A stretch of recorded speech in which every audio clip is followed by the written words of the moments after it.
Morning, ladies and gentlemen. Welcome to the launch of PAPI 2022. Ladies and gentlemen, the Provincial Administration Performance Index PAPI is a tool reflecting the voices of the residents, of citizens in the quality of governance of local authorities. And this is a product of the cooperation between UNDP, SICODES, and VUSTA, and the training center under the Vietnam Fatherland Front. For many years. After 14 years of development, PAPI has received support from various governments and organizations, and between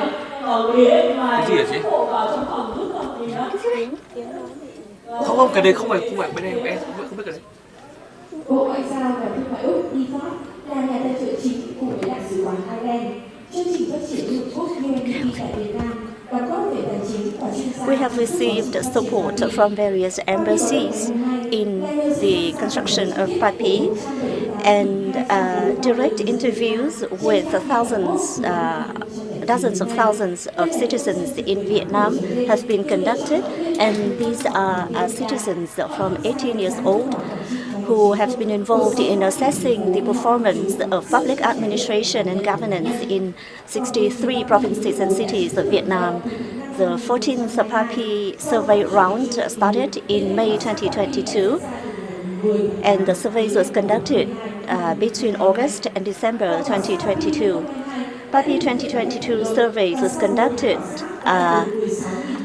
with good results, and 16,000 interviews were conducted during this period, which is the highest number over the past 14 years. And this was thanks to the productive cooperation between various relevant stakeholders, and PAPI program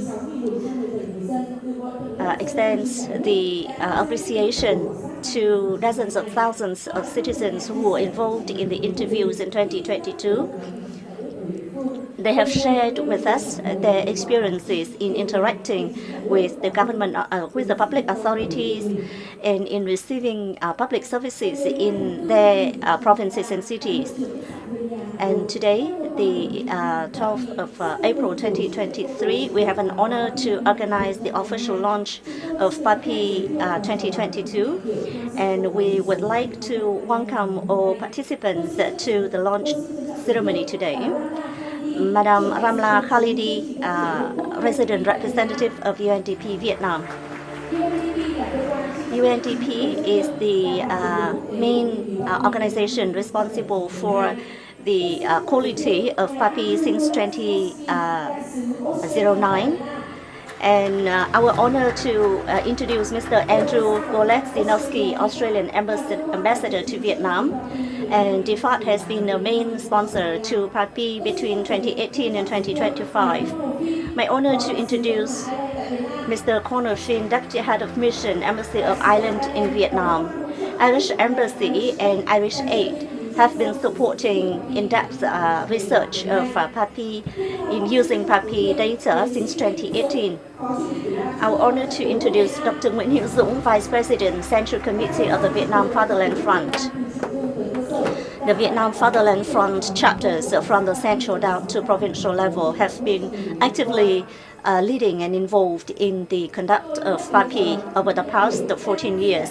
We would also like to welcome all participants to this launching ceremony, both online and offline, from the parties, organizations, government organizations, local authorities of 63 provinces, advisory board of PAPI, the media agencies, social organizations, representatives from ethnic minorities and people with disabilities, representatives from academia, international and national organizations, members of the PAPI team, including the international and national researchers, monitors, enumerators, and everyone. Welcome. And there will be 3 sessions to our program today. The first session is for introduction and opening remarks. The second session is devoted to findings about governance and public administration performance at the national and provincial levels and issues of greatest concerns in 2022.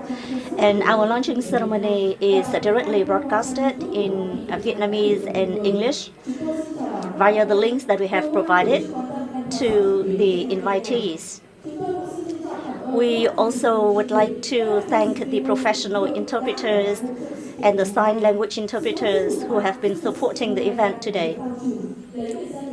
And your engagement conveys the message of inclusiveness of our PAPI, not letting anyone behind. And once again, a big round of applause to welcome launching of PAPI 2022. And to start our program, may I have an honor to invite Ms. Ramla Khalidi, UNDP Vietnam resident representative, with her opening remarks.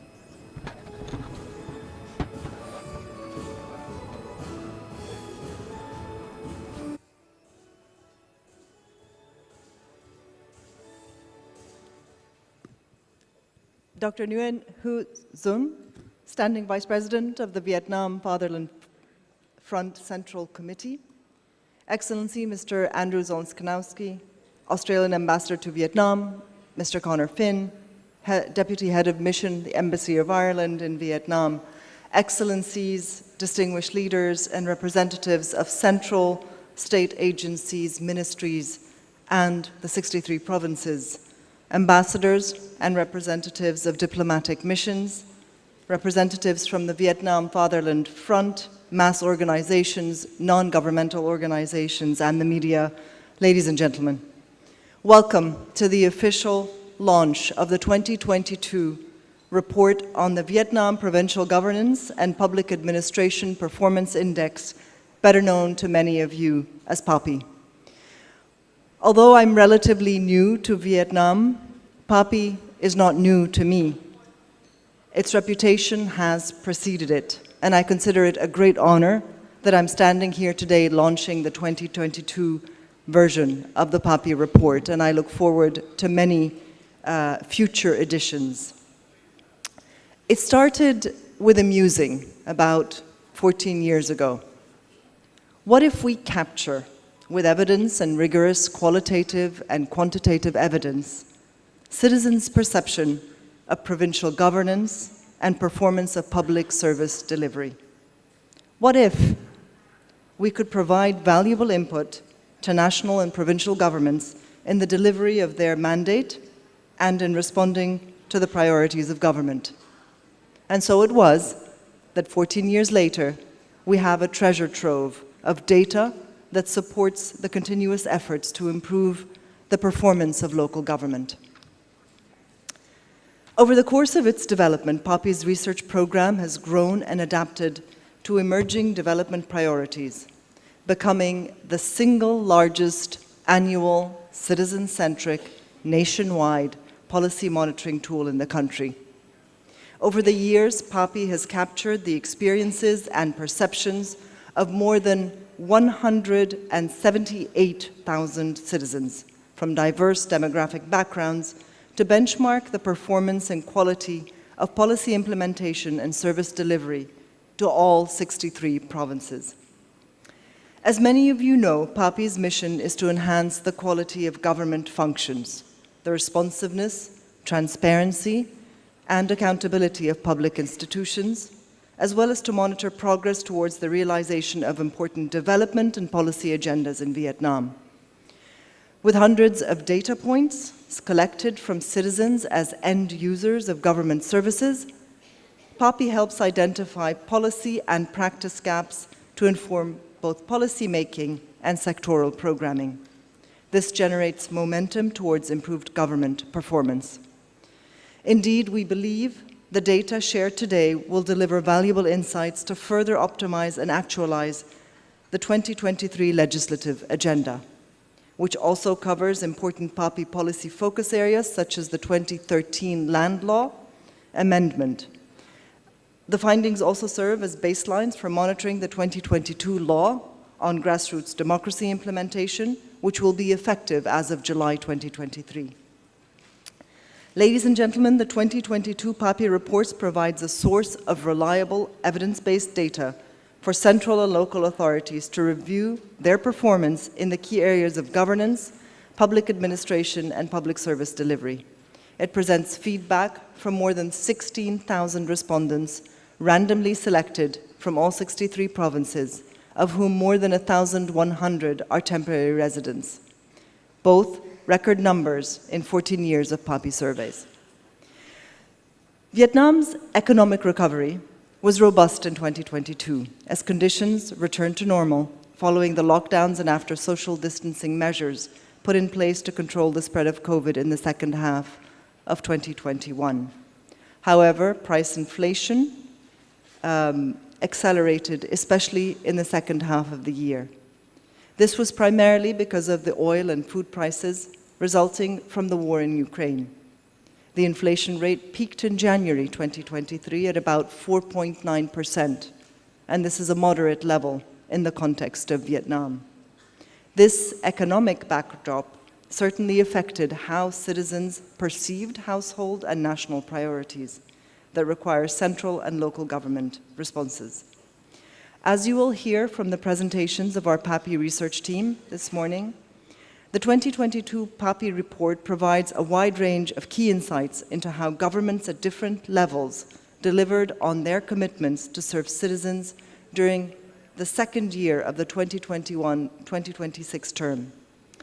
But please allow me to highlight a few key findings from the report that stood out. First, citizens' confidence in the national and household economy in 2022 rebounded from a record poor showing in 2021. However, COVID-19 scarring is still visible, with other indicators pointing to economic conditions having yet to completely return to normal. While respondents were more likely to say their household's economic conditions were better in 2022 compared to 2021, aside from this latter year, the results were still the lowest since 2012. This pessimism is particularly evident among ethnic minorities and women who generally perceive the economy in more negative terms, given the higher prevalence of poverty among the former and vulnerable employment among the latter. Second, poverty and hunger are once again the issue of greatest concern in 2022, after health and health insurance took over in 2021 among the health crisis. The next 4 top issues of greatest concerns for citizens in 2022 were economic growth, jobs and employment, road quality, and corruption. Third, despite the high-profile national anti-corruption campaign, citizens expressed a greater level of concern with corruption in 2022 than a year earlier. In fact, if we look at the PAPI dimension of control of corruption in the public sector overall, this is the first downward trend in local government performance since 2015. Drilling further into this dimension, equity in state employment and willingness to fight corruption in governance at the provincial and grassroots levels remains the greatest concerns for citizens.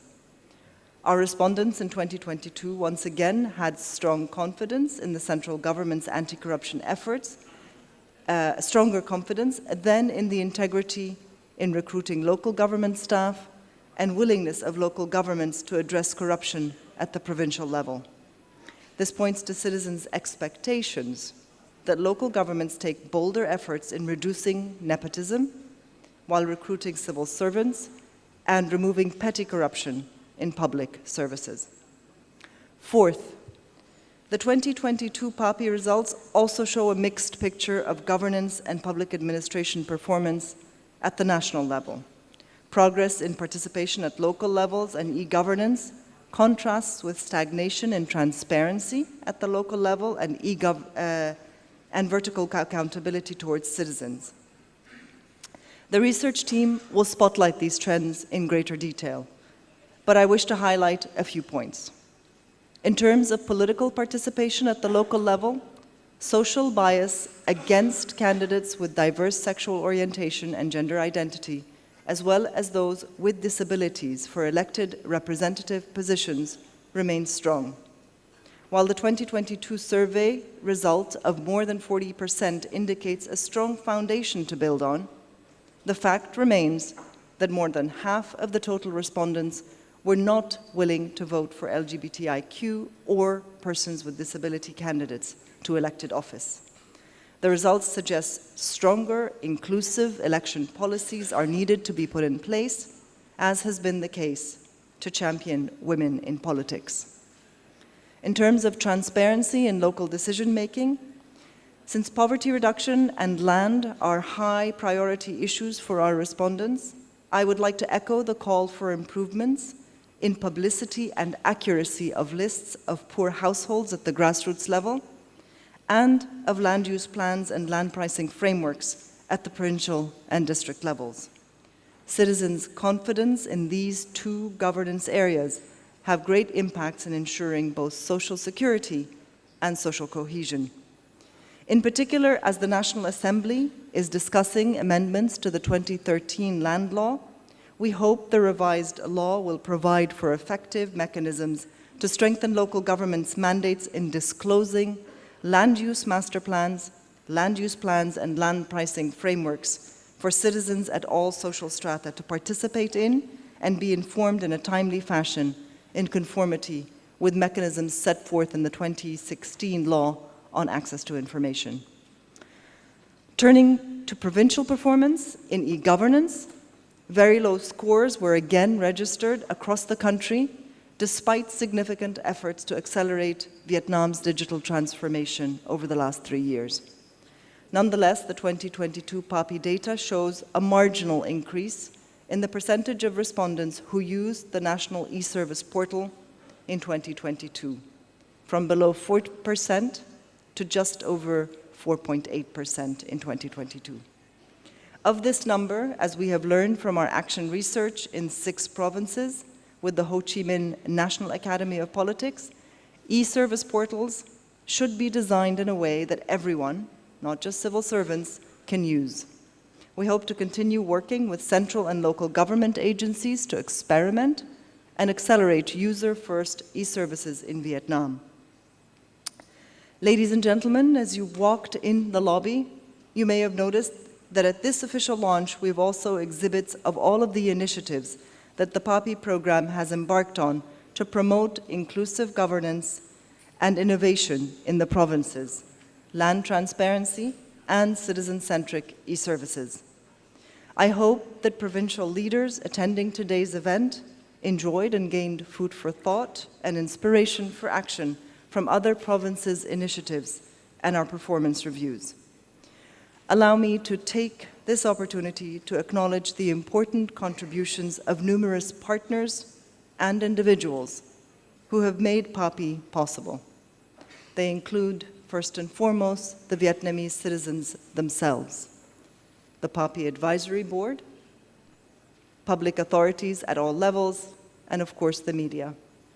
We warmly acknowledge and thank our development partners, the Department of Foreign Affairs and Trade of Australia, and the Embassy of Ireland for their support and funding of the PAPI research program.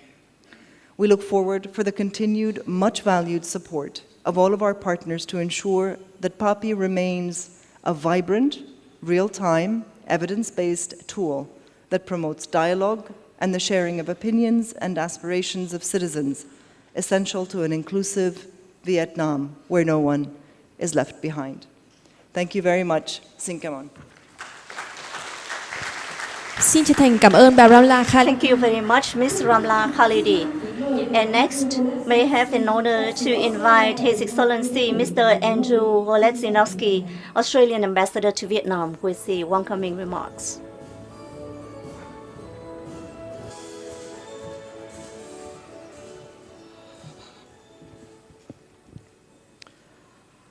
Good morning, everyone.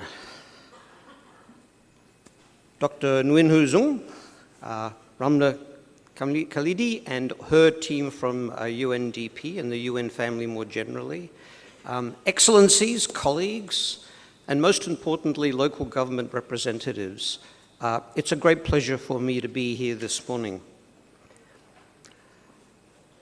Everywhere around the world, governments face similar problems.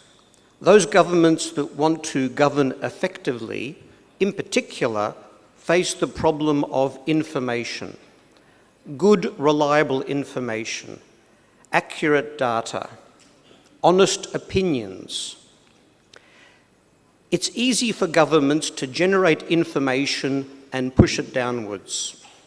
It's much harder to gather good information from the grassroots and apply it across the spectrum of government.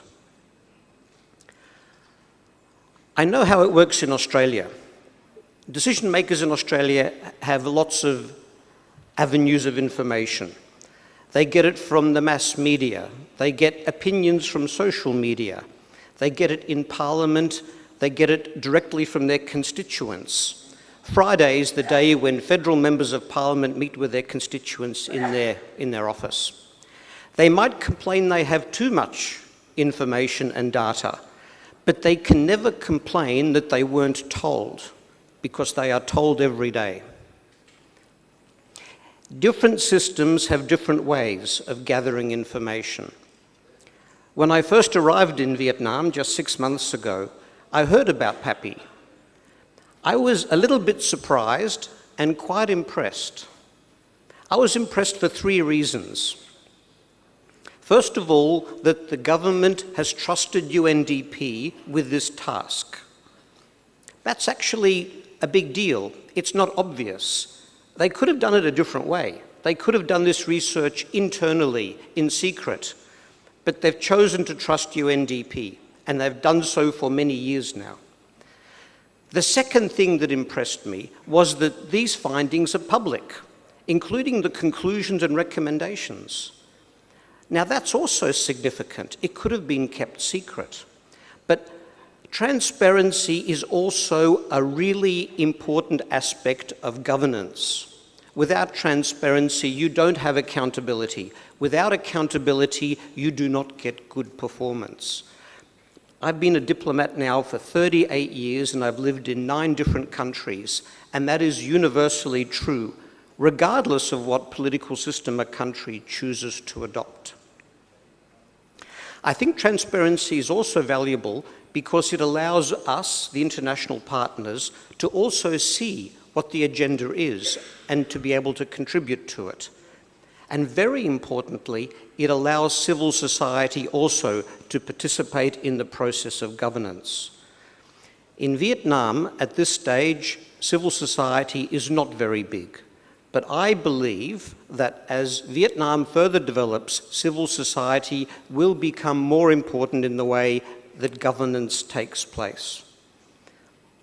The third thing that impresses me is that you, the audience for these findings, are present and fully engaged. Without local government, it doesn't work. There's a saying in Australia that the best government is the government that's closest to the people. That is you. What happens in Hanoi is important, but for ordinary Vietnamese, what happens in the provinces is more immediately and directly relevant. So the fact that you are here, engaging with these findings, looking at what has been spotlighted, and Ramla has mentioned a few of the findings, some of which are positive and some of which are not positive, that impresses me a lot. And because I'm so impressed, Australia will continue to stay engaged in this process. And I promise you, given that we've invested, I don't know, what is it, $12, $13 million in this, Cherie? I will read every word of that report. And I'll be back here next year, hopefully, to see all of you again and to be able to applaud the fact that the findings and the data points have shown an improvement across the board. So thank you again, everyone who's involved in this, including the researchers who have done the actual work. Thank you, everybody. I look forward to participating in this morning's session. Lễ công bố thành công. Xin cảm ơn tất cả quý vị. Thank you, Ambassador. And now we would like to invite Mr. Conor Finn, Deputy Head of Mission of the Irish Embassy, for his remarks.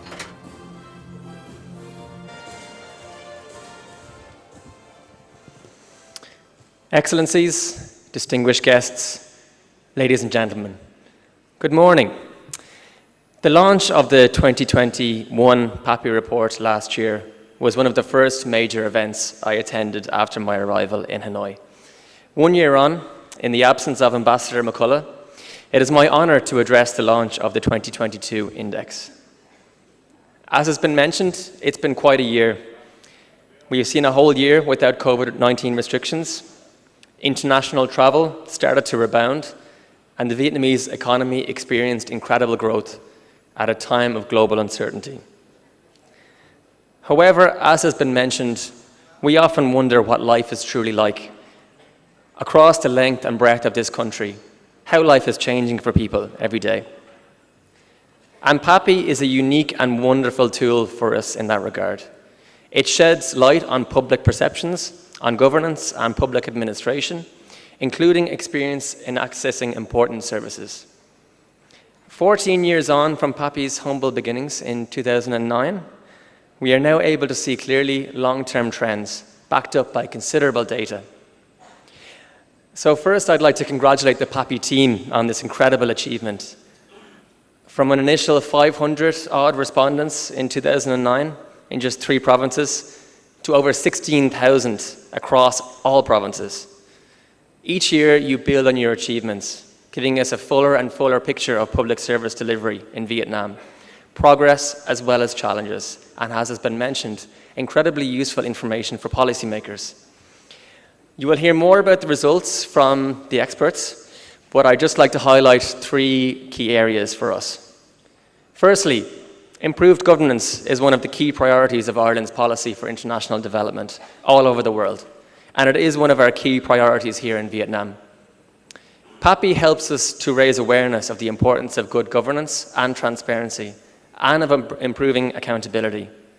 Of course, findings alone are not much use unless they are acted upon. We are glad to see more engagements and positive responses by provincial authorities in addressing the issues revealed by the PAPI Index, as well as concrete actions committing to deliver improvements in various areas. 31 provinces convened PAPI workshops to share findings last year and formulate a follow-up response.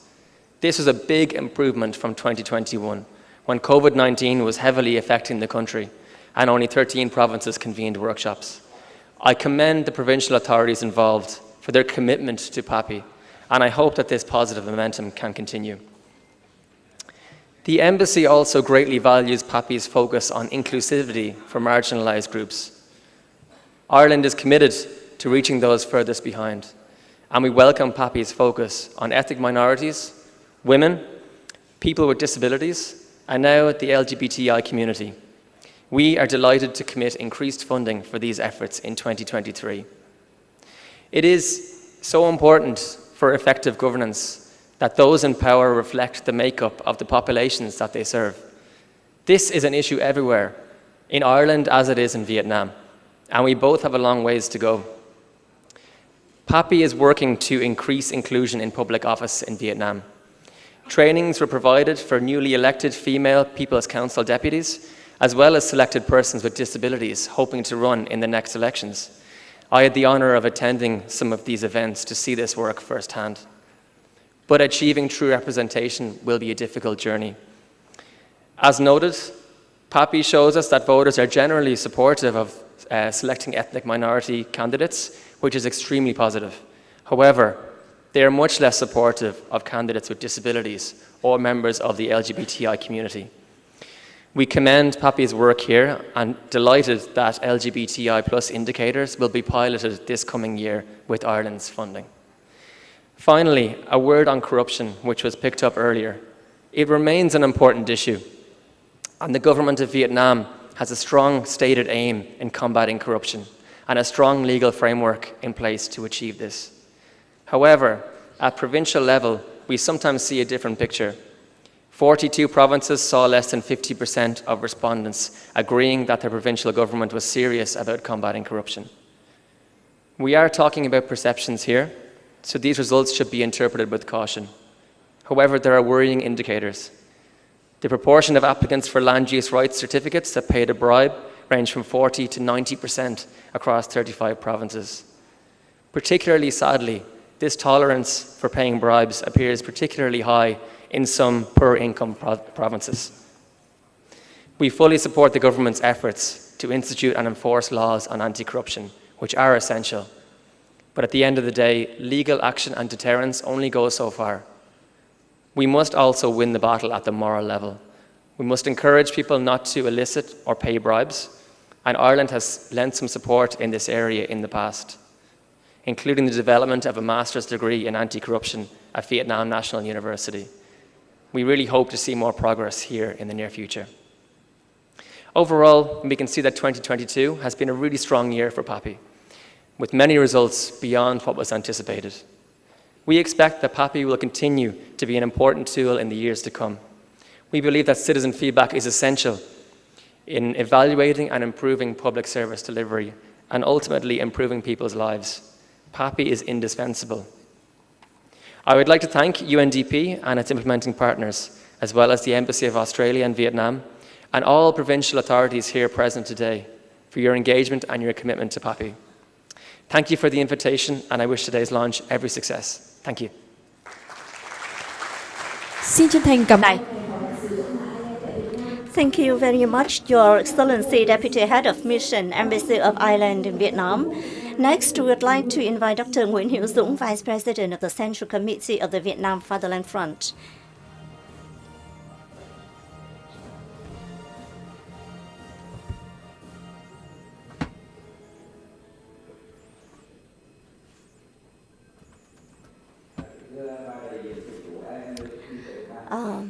Ms. Ramla Khalidi, UNDP Vietnam Resident Representative, Your Excellency, Australian Ambassador to Vietnam, Your Excellency, Deputy Head of Mission, Embassy of Ireland in Vietnam, ladies and gentlemen.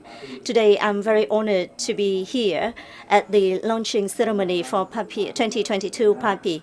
On behalf of the Standing Committee of the Central Committee of the Vietnamese Fatherland Front, I would like to convey my sincerest welcome to all participants to the event today. Ladies and gentlemen, Vietnam Fatherland Front has the pleasure to accompany the UNDP, SICODES, and other partners within the framework of the PAPI research program since 2009. And at the instructions of the Steering Committee of Vietnam Fatherland Front, the Training and Research Center, as well as the Vietnam Fatherland Front chapters in all 63 provinces, we've been involved in the conduct of the research activities and survey activities. And we are very honored to be part of this very meaningful work. In the past 14 years, the PAPI research program has had a positive impacts on transformation of the awareness and actions of the provincial governments, contributing to the government state administrative reform, one of the key pillars of the socio-economic development in Vietnam. And the PAPI results have brought about important information and data to decision makers and policy makers. And since the first year of its implementation, PAPI has always regarded citizen satisfaction as one of the key indicators to measure the performance of the governments, with more than 200,000 people having the opportunities to participate in the assessment and evaluation of the performance of local governments in their governance. PAPI has become the most important sociological research program in Vietnam, which has captured the important developments in governance and public administration in Vietnam. In 2022, PAPI continued to emphasize its position in the public and in the attention of the government as well as local authorities in a very impressive way. And more than 50% of provinces and cities have organized their provincial conferences to analyze the data of PAPI and discussing the solutions. And 2/3 of provinces have adopted their action plans in order to improve their governance and public administration. For Vietnam Fatherland Front, PAPI is really telling self-talking numbers, because PAPI has helped to convey the messages from experiences and perceptions as well as aspirations of the citizens, which serve as a very important basis for Vietnam Fatherland Front to conduct our research, to contribute to important policy debates and supporting the party and the government to make policies. And as we have come out from COVID-19 pandemic, the direct interview approach has come back to our use. And there have been important improvements to PAPI methodology in the past years. And this year, 2022, we have a record number of respondents, more than 16,000 citizens aged over 18, including 1,200 migrants in 12 provinces, which is another record number. And apart from that, PAPI program has also continued to implement various initiatives in order to strengthen the commitments of local governments to improving the quality of public administration. The Citizen-Powered Innovation Initiative was initiated and supported by DFAT for the period 21 to 25, has focused on promoting the use of innovative solutions in the provinces through cooperation with interested cities who are committed to implement these solutions. And another initiative, which is Land Transparency Initiative, has also been serving as a bridge between the formal information channels on land planning and sharing the empirical results of our research on land use to contribute to improving the access to land information for citizens of Vietnam.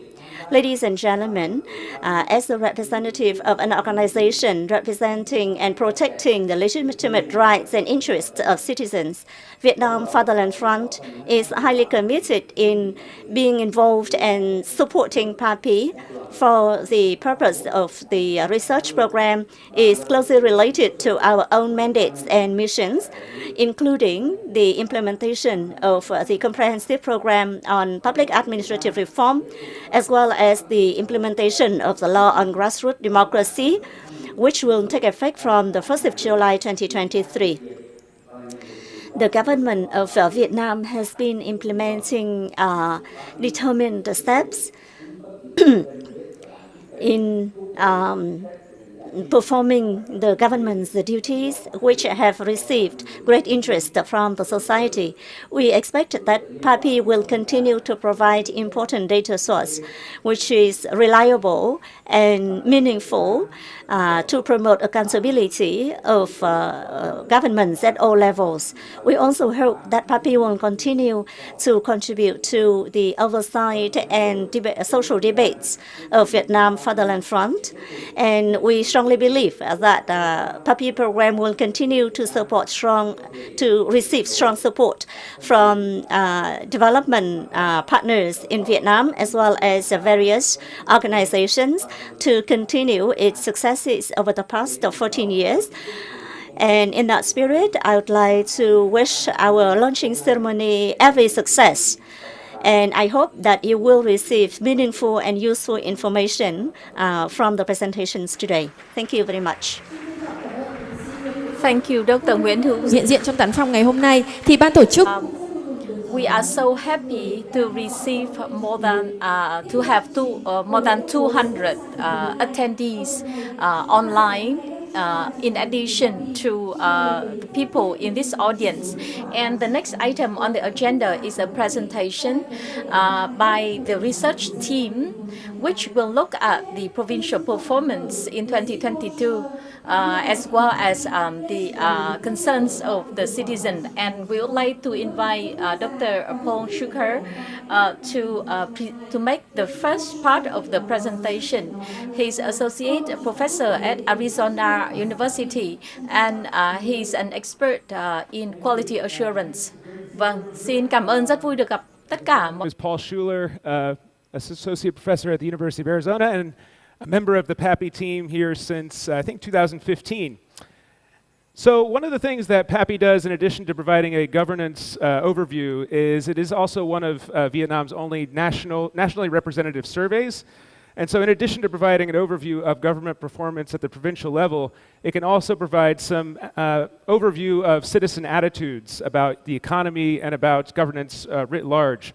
And so today, for my presentation, I'm going to focus on the overall governance indicators, but I'm also going to focus on some broad shifts in citizen attitudes towards the economy and broader issues that citizens are concerned with. So those are going to be the two topics that I'm going to talk about in this brief presentation.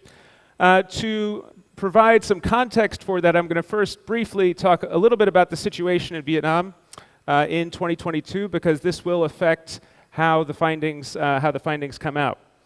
So I think two important things to talk about in terms of governance. First, as many of you know, the anti-corruption campaign has continued in Vietnam. It's continued from 2016 up until 2022. A number of high-profile anti-corruption efforts have persisted, and this is partially reflected, we think, in some of the results in the survey. There's also two laws that either were implemented or were under consideration in 2022.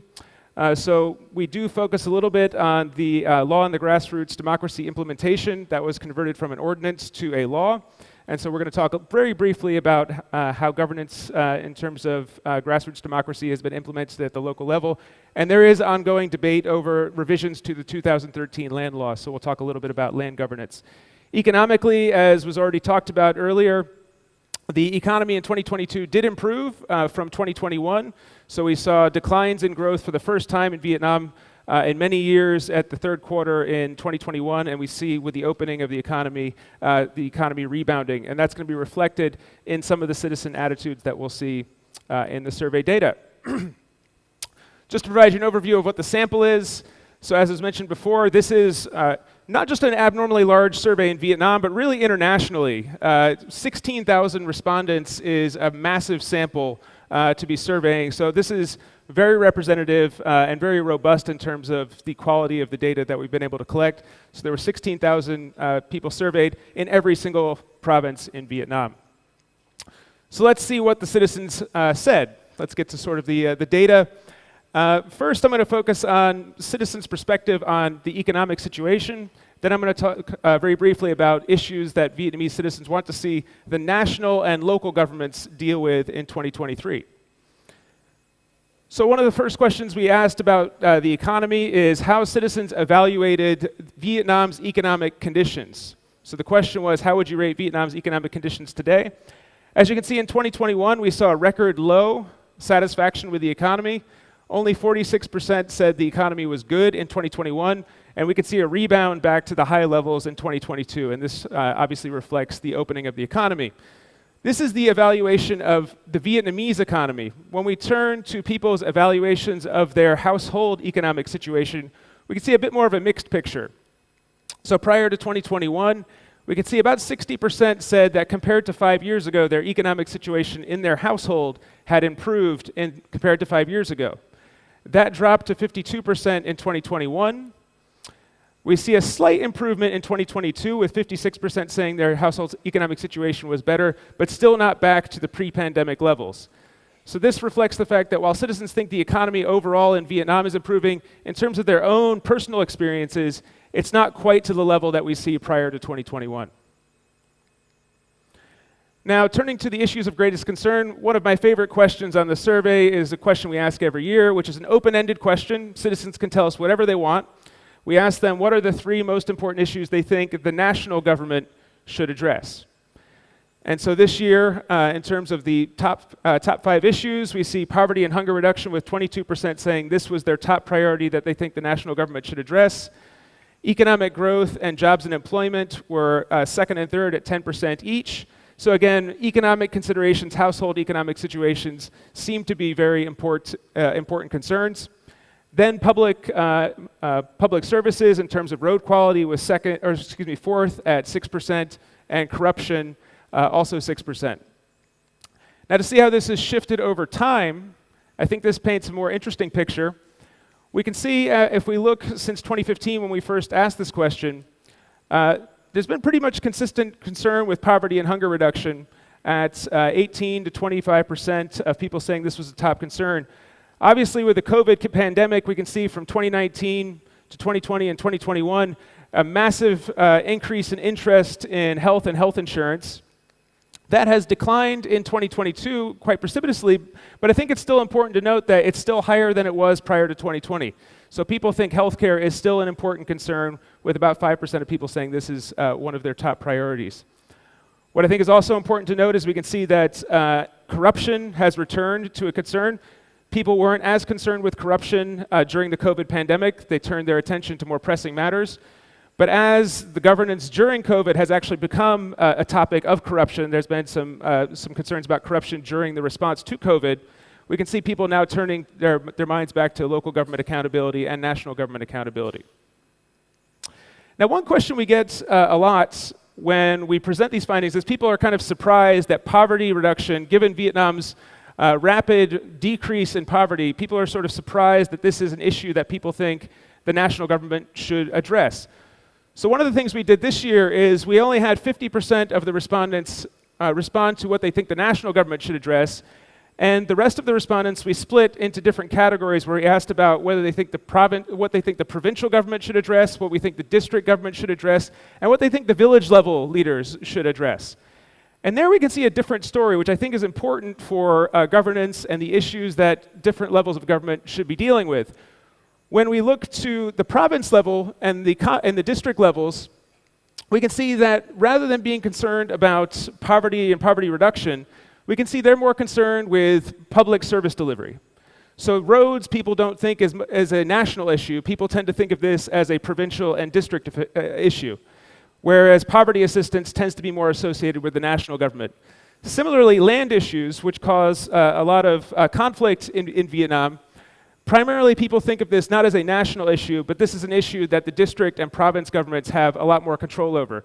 So when we think about governance, we need to think about it in a bit more of a nuanced way, whereas at the national level, people are turning to that level of government for certain things, but for the district and province, public service delivery, household issues like land seem to be more important concern. One final area I wanted to focus on, which I think is interesting, is when we asked about what your village should deal with, here the environment actually popped up as the most important issue for village level governance, which I think is interesting because we tend to think of environment as kind of a national policy with national implications. But when people think of the environment in Vietnam, they tend to associate it with more local concerns, cleaning up trash, cleaning up local areas. And so the environment hasn't necessarily made it as a national issue. People tend to think of it in much more localized terms. So I think this is kind of an interesting finding moving forward. So in terms of the implications of this, in terms of the national level, poverty and hunger reduction, and the economic situation in general is an important pressing concern for people. Corruption has increased as an important issue. Health insurance and health, whilst not as important as during COVID, has increased as an important concern. And at the local levels, road quality and land governance issues are important. So now I'm going to turn to the overview of the PAPI index. As we all know, the main goal of PAPI is to measure governance at the provincial level. And so I'm going to provide a little bit of a snapshot from the national level at how these different indicators have changed over time. So these are the 8 dimensions that comprise PAPI.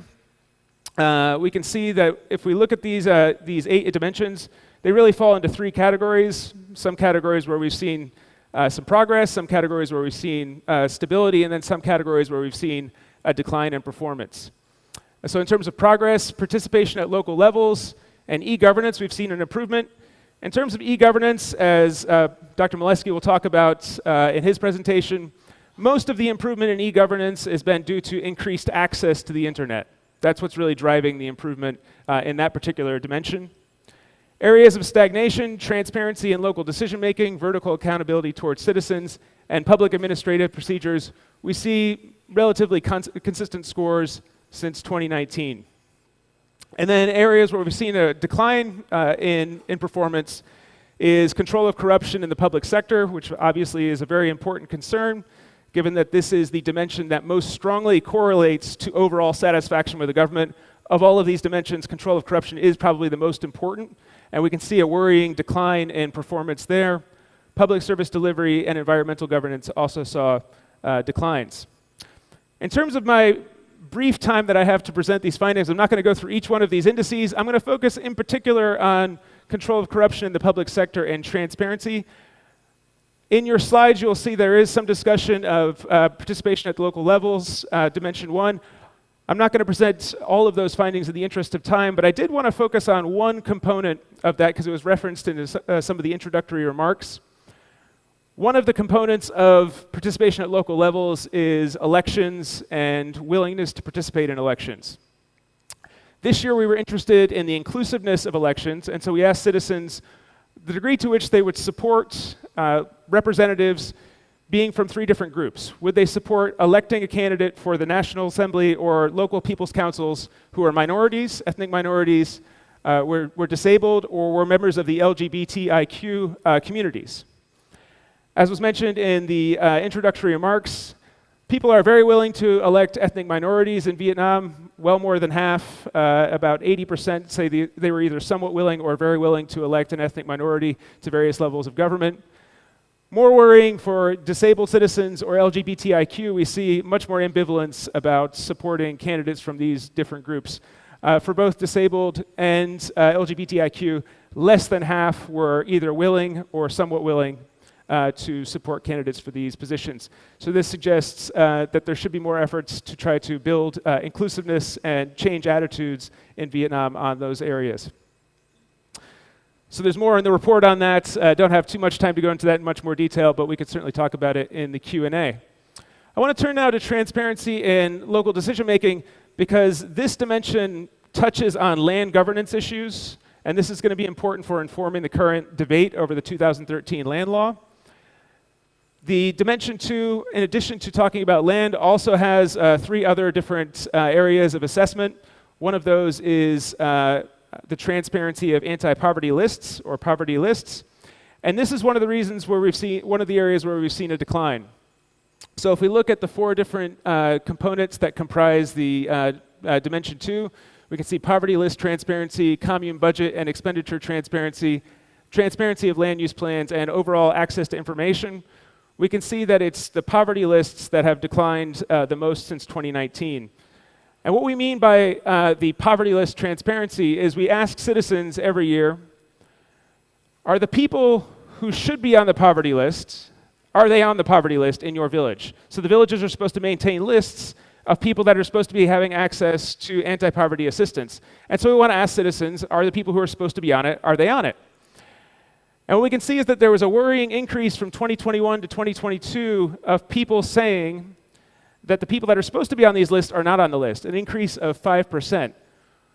Now, as with all the shifts in our survey indicators, we'd obviously like to go back in time to figure out exactly why we see this shift. One possibility is that with COVID-19 and more people needing assistance from the government, perhaps there are people that think they should be on the list that are not on the local lists.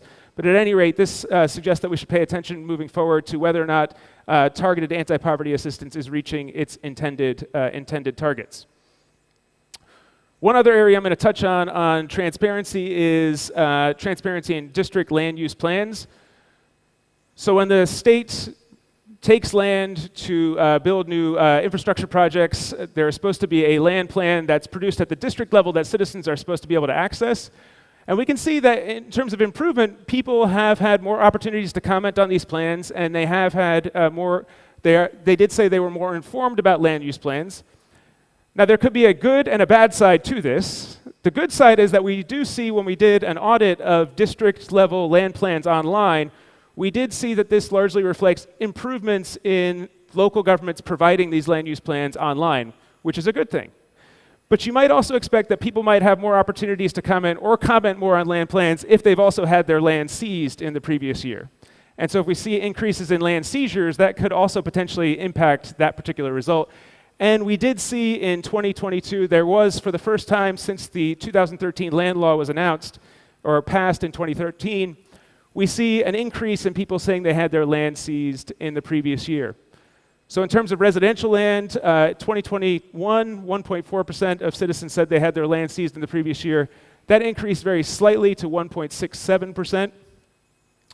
When we ask about farmland, so did farmers have their land seized for projects to be constructed, we can also see an increase from 3.3% of people saying they personally had their own farmland seized to 4.1% of respondents saying they had their land seized in 2022. And this probably reflects the fact that the economic situation is improving, economic development is starting to rebound, which also means that land is starting to be developed at higher rates again.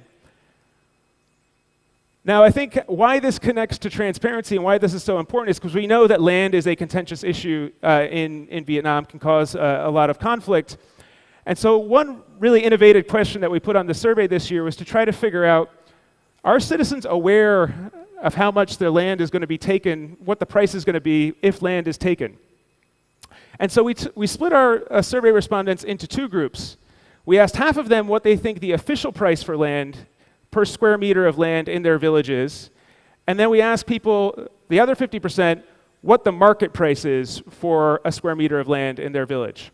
And we wanted to see, is the market price reflecting the official price? Do these things match? Now, interestingly, for people who did not lose land, they thought the official price was basically the same as the market price. We see a slight difference, not so slight perhaps, but about 5 million dong per square meter difference. Not negligible, but certainly not huge. So people who didn't lose land thought the official rate largely reflected the market rate. For people who lost land, however, we can see they drastically change what their view of the official price is. Basically, what this seems to mean is that people don't realize how low the price the government's paying for land is until they have their land seized. And as you might imagine, this could cause room for alarm, right? People might be shocked to find this out and cause lots of conflict if this occurs. And so what this suggests is that either governments are not providing this information or citizens have access to it and are not taking up that information. And so either way, we need to do more work in terms of land transparency to try to figure out how to narrow this gap to make sure that there are no unwelcome surprises. Okay, I think I'm running a little bit low on time here, so I'm just going to conclude a little bit by talking about control of corruption in the public sector again, because this is the most important index in terms of its correlation with overall satisfaction with the government. This index measures a number of things, which Dr. Zhang will talk about in his presentation in a bit more detail. Nepotism and bribery in public service delivery are two of the important components of this. In terms of this dimension, we can see across all four of the different areas that we look at, there's been a decline in performance in 2022. And this is really the first year since the anti-corruption campaign that we started to see these declines, which is concerning. One of the areas that we looked at is the degree to which citizens think nepotism is important for getting a job in various different sectors of the government. So we ask about land registrar posts, justice officer posts, commune police posts, primary schools, and membership to People's Committee staff posts. So we basically asked whether you think connections are either very important or somewhat important to get jobs in these positions. And again, for all of these, we see a slight increase in people thinking that nepotism is important. What I think is also particularly important to point out is that consistently since we started asking this question, people think the land registrar's office in particular is the most prone to nepotism. And again, reflecting our previous concerns in the transparency area about citizen concerns with land, I think it's important to note that citizens seem to be pointing to this area as one area that needs perhaps improvement at the local level. In terms of being serious about fighting corruption, again, in the introductory remarks, we talked about this briefly. Citizens have a different view of how effective they think the province is in dealing with corruption versus the central level.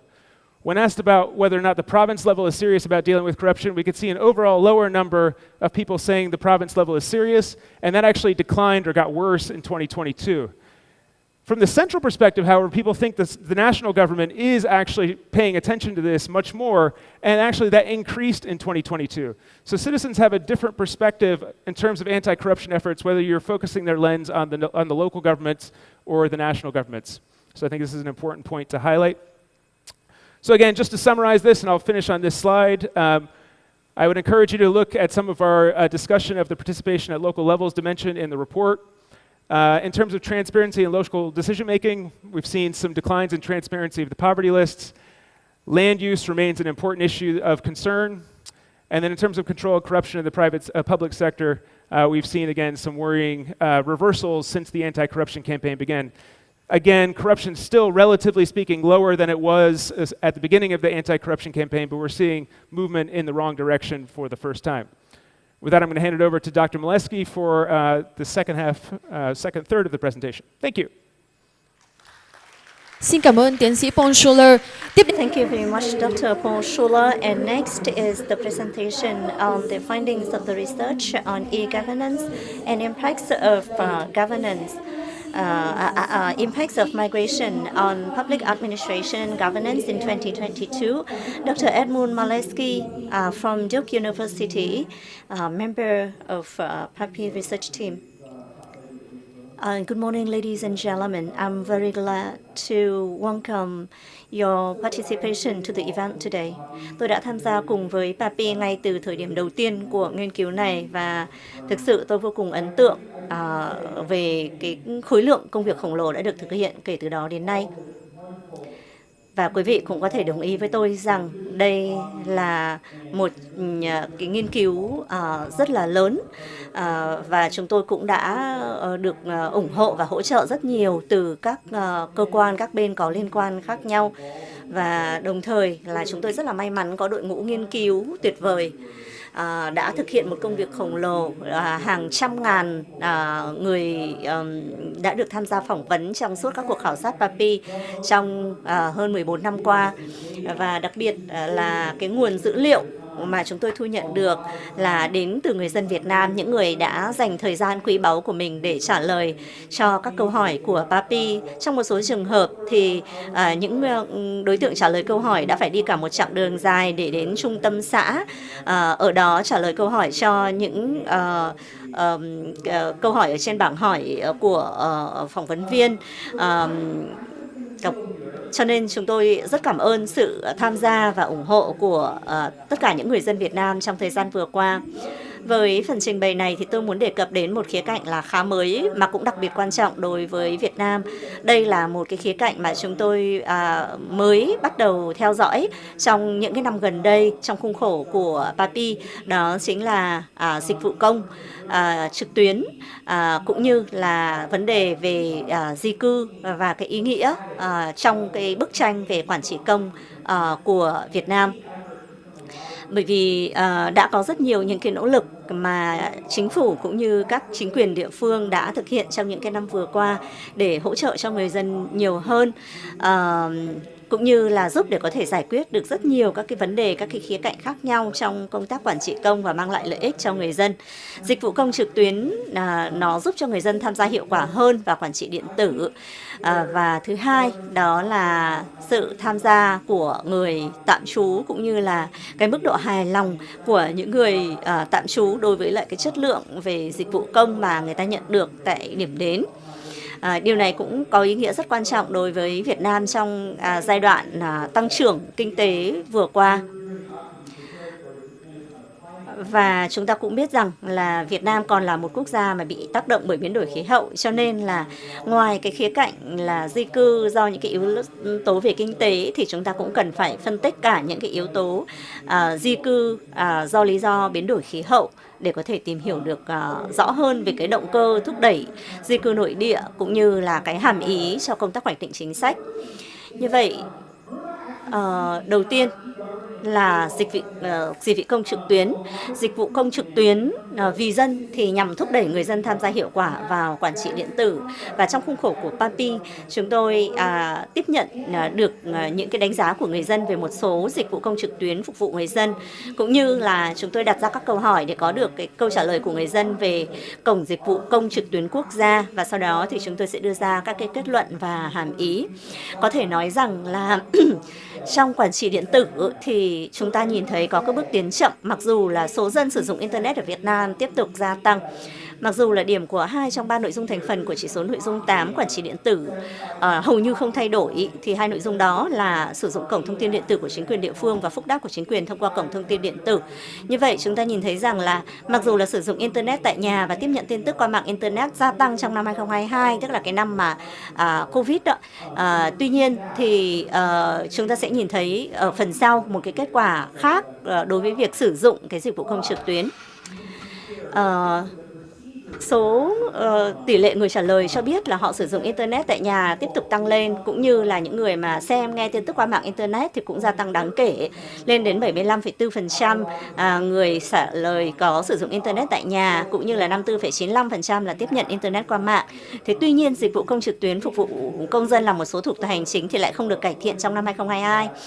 Và trong năm 22 thì tỷ lệ người đã làm thủ tục xin xác nhận của chính quyền địa phương, hay là xin cấp hay là đổi giấy chứng nhận quyền sử dụng đất, có cho biết rằng là họ có sử dụng cái cổng dịch vụ công trực tuyến để tìm hiểu thông tin và làm thủ tục. Nhưng mà cái tỷ lệ này đã giảm so với năm 2021, từ 16,56% trong năm 21 xuống 14,69% trong năm 22 đối với dịch vụ chứng thực xác nhận của chính quyền, và giảm từ 13,5% xuống 13,05% trong năm 22 về giấy chứng nhận quyền sử dụng đất, thủ tục liên quan đến giấy chứng nhận quyền sử dụng đất. Như vậy thì chúng ta nhìn thấy rằng là service portal, and only 3% set up accounts. So you can see there is a tremendous gap here between what is possible in Vietnam, what Vietnam's capable of, and what we're actually seeing that. If you just to give you a sense of that small amount, what are people doing? A small amount, about 50% are searching for information online about public procedures, so they want to learn that information. And about 38% are actually doing procedures. 38% of that very small 3% are actually doing their procedures online. So we're talking far less than 1% of the country is actually using this for actual procedures right now. So something to concentrate on and think about. So obviously, here, this is Hu Yen's excellent work here of data visualization. You can see that Hanoi, Ho Chi Minh City, and Binh Duong, the places that are the most tech savvy, their citizens are using this a lot more. About a quarter of citizens in Hanoi have engaged with the e-portal, about 12% of citizens in Ho Chi Minh City, and then Binh Duong, of course, Binh Duong is Vietnam's factory to the world. About 6% of citizens in Binh Duong have been able to access it, but much smaller numbers for the rest of the country. All right, so bottom line, just to hit the bottom line here, this is a country that has tremendous potential for e-governance, a national government that's committed to e-governance.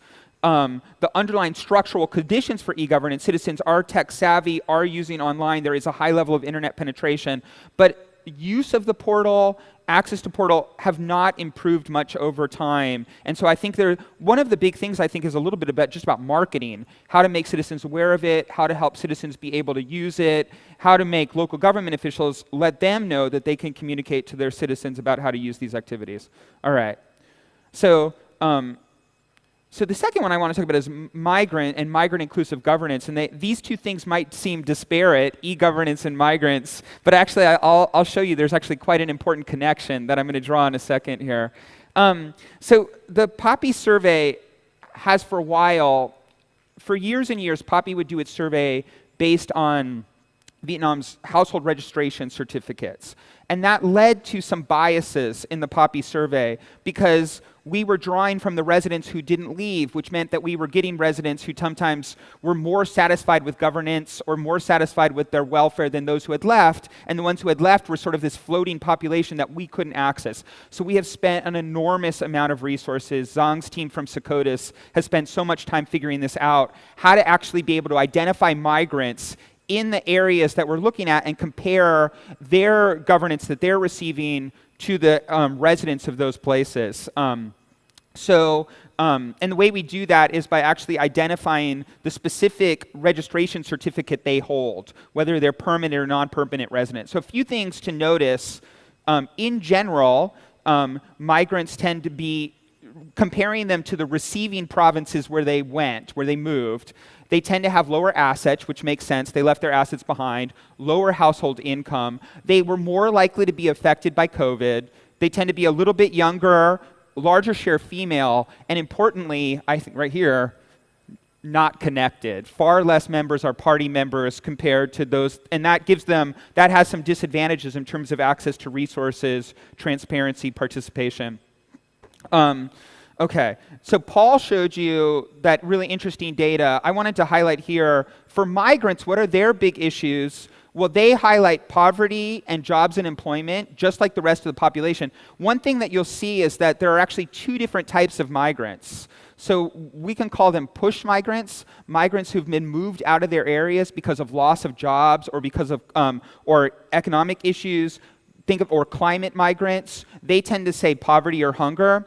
Other ones that are actually sort of what you might call pull migrants, they're moving to industrial zones in search of new opportunities. They're more concerned about jobs and employment. And migrants are actually more concerned about these two issues than the general population as a whole, right? So comparing them to the general population, migrants are more likely to say poverty and hunger and job and employment. But remember, we can identify these sort of two different types of migrants in the data.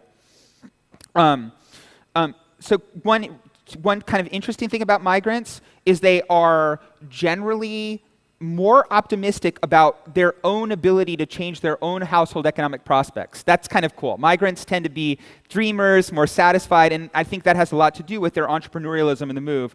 Less optimistic about the national economic situation. And I'll show you in a second about governance as a whole. All right.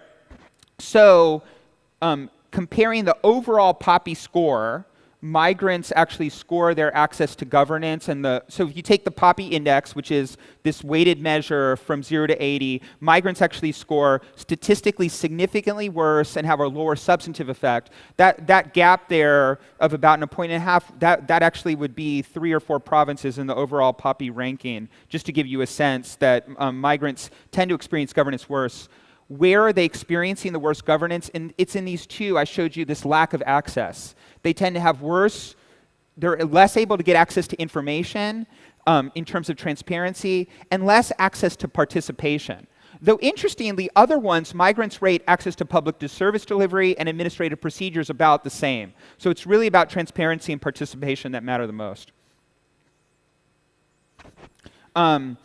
We can actually take that same data and look within individual provinces. So the places where the gap between migrants and residents is the biggest is in Hanoi and to some extent, and then yeah, I guess really Hanoi is the area where you're seeing the most, but Ho Chi Minh City you tend to see it a little bit.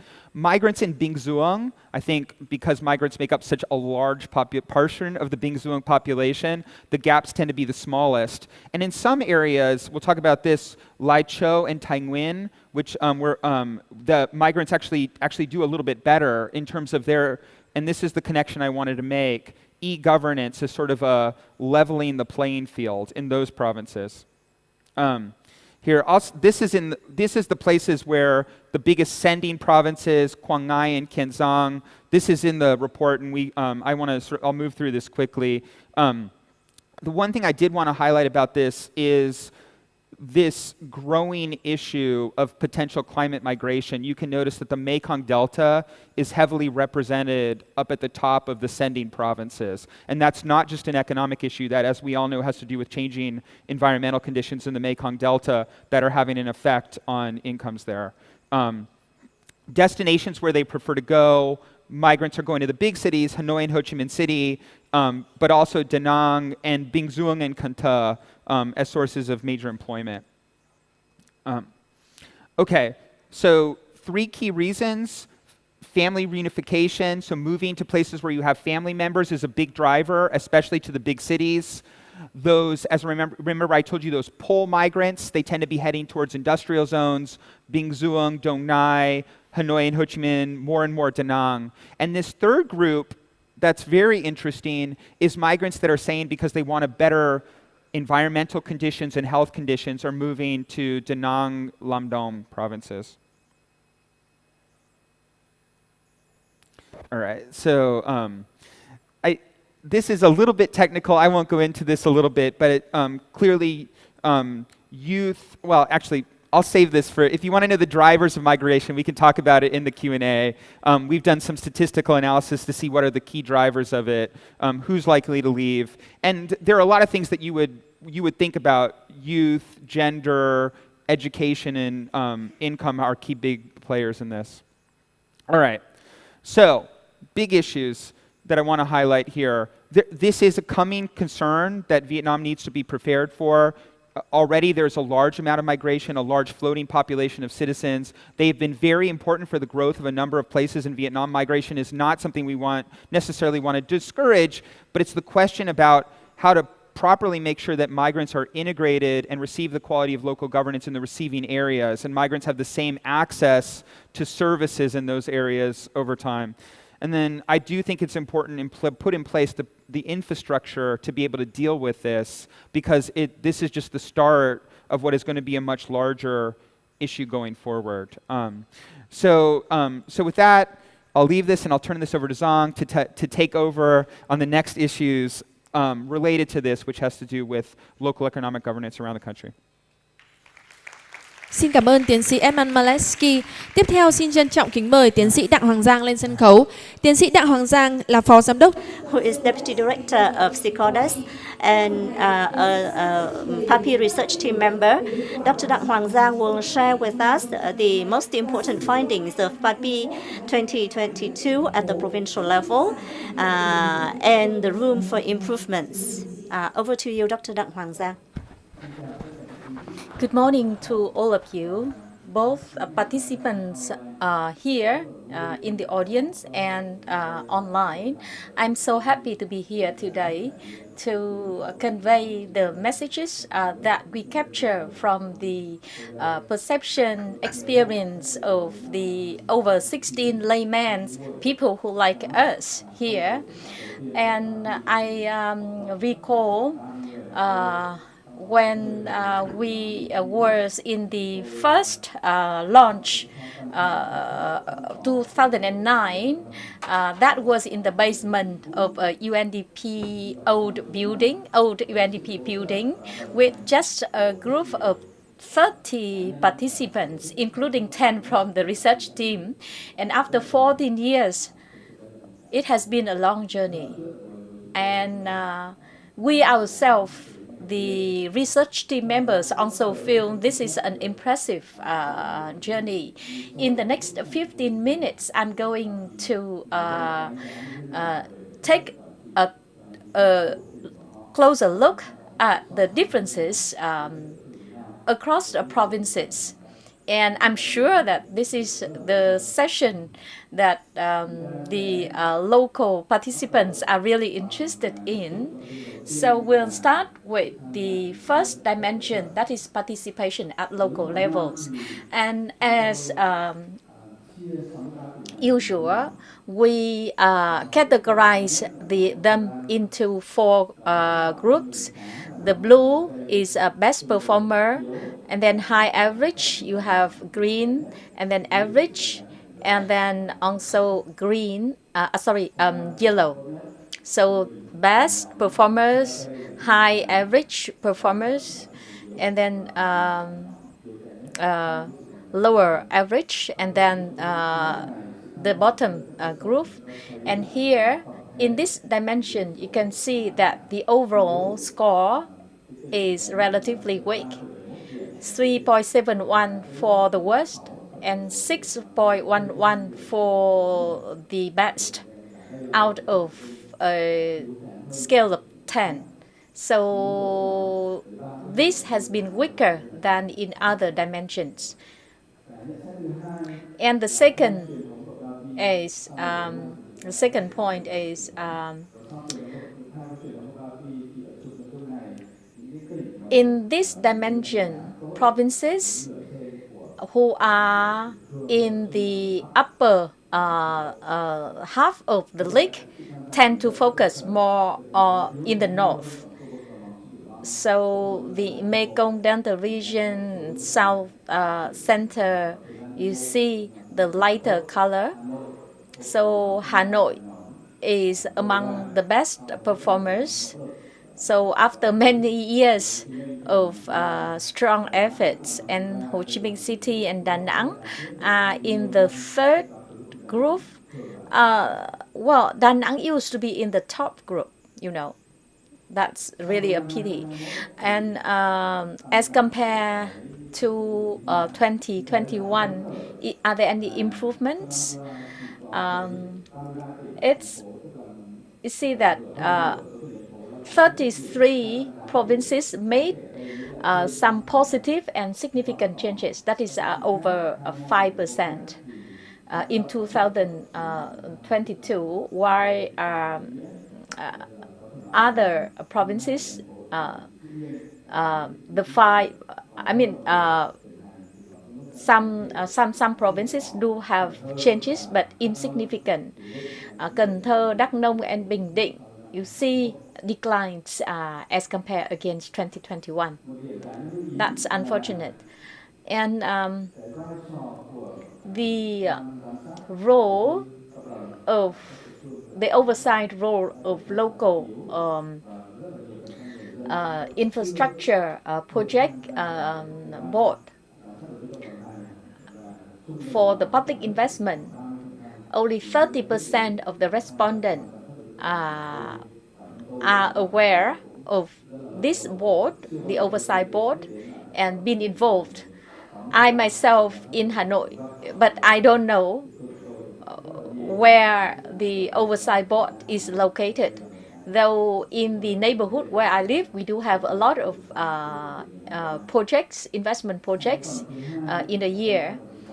And the second dimension is transparency in local decision making.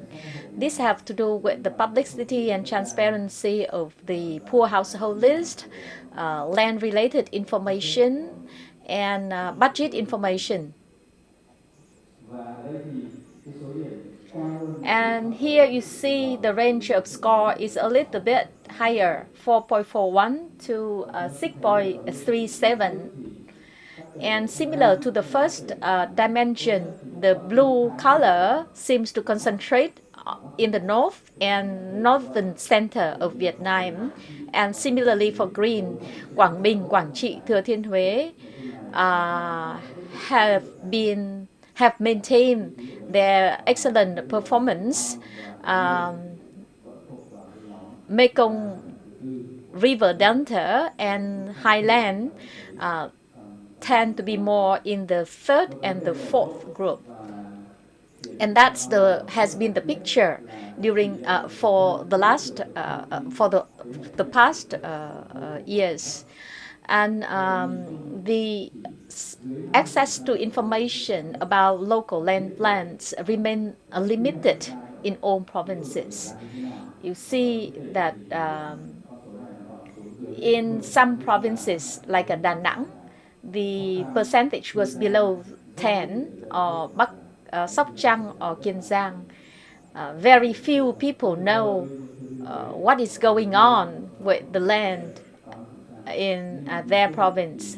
In better performing provinces, that may come to 30%, like Bình Dương, but still the citizen access to information about local land plans remain limited in all provinces. And people may say that, well, we don't have infrastructure to disseminate the information to citizens. That's not true. That's not right, because the list of poor households has been disseminated to citizens in a very effective manner. So it is like whether you are determined to do so or not. Another dimension is control of corruption in the public sector, which is a topic of growing attention. And interestingly, the score ranged between 5.7 to nearly 8 out of 10. So remember that in the first two dimensions, the score range is very low. For example, between 4 to 6 or 3 something. So here you see that citizens recognize efforts made by the government in controlling corruption in the public sector. In the past, best performers seems to concentrate in the Mekong Delta, Mekong River Delta, but now we see more blue and green in the north. So that has been an interesting shift where we see southern provinces have lost their dominance in the excellent performance of control of corruption in the public sector. But you see that significant change in provincial performance in control corruption seen in very few provinces. And we see like Hòa Bình or Long An or An Giang, we saw over 10 percentage point declines. That's really that's a sad fact to think about because we've seen a number of, we see strong anti-corruption efforts by the national government, but seems that the this hasn't been translated into meaningful changes at the local level, because citizens still do not feel or perceive such meaningful changes. Bribe taking in handling administrative procedure for land titles remain prevalent. See that the proportion of applicants who paid bribe range between 40% to 90% in more than half provinces. Some provinces, low-income provinces like Đắk Lắk or Sơn La, this has been prevalent. Even for Điện Biên, Lai Châu, who are the better performers, it still range between 20%. Some provinces like Quảng Trị, Sơn La or Đắk Lắk, we have very high proportion of applicants who paid bribe. Sóc Trăng, for example, have made a lot of improvement since as compared to 2021. But in contrast, Điện Biên and Lai Châu, I mean Điện Biên, they have improved, but Cà Mau or Lào Cai, 2022 saw a decline as compared to 2021. The citizens' levels of tolerance, we asked them to what extent will they report, and the tolerance is very high, between 20 to 40 million Vietnam's đồng as compared to the average income. Many citizens do not believe that it would make a difference if they report, and that's why the tolerance has been high. If it is below that level, they'd rather pay the bribe because they don't think that reporting the bribe, the harassment, would make a difference. The next dimension is public administrative procedures, paperwork. This is one of the three dimensions where we have better perception of citizens. The score range between 6.58 to 7.66 points. So though the media still reported negative comments, but in general, we see improvement. And also the gap between provinces is getting smaller. And we see this as a success of the Vietnam's program for public administrative reforms. The quality of public administrative procedure have been improved, and there has been broader consistency across the provinces despite their differences in economic conditions. So that's a success. And in this dimension, we don't see much change. Little change observed in 48 provinces in 2022 as compared to 2021. Vĩnh Phúc, Tây Ninh, Thừa Thiên Huế, to the left, you see some declines. And Tiền Giang, on the right, you see significant improvement, 8.3 percentage point improvement. And the next dimension is public service delivery. These are closely related to the day-to-day activities of citizens, for example, health clinic, roads, etc. And here you also see the score range between 6.41 to 8.31 points out of 1 to 10 point scale. So that's also the highest highest score given to a dimension.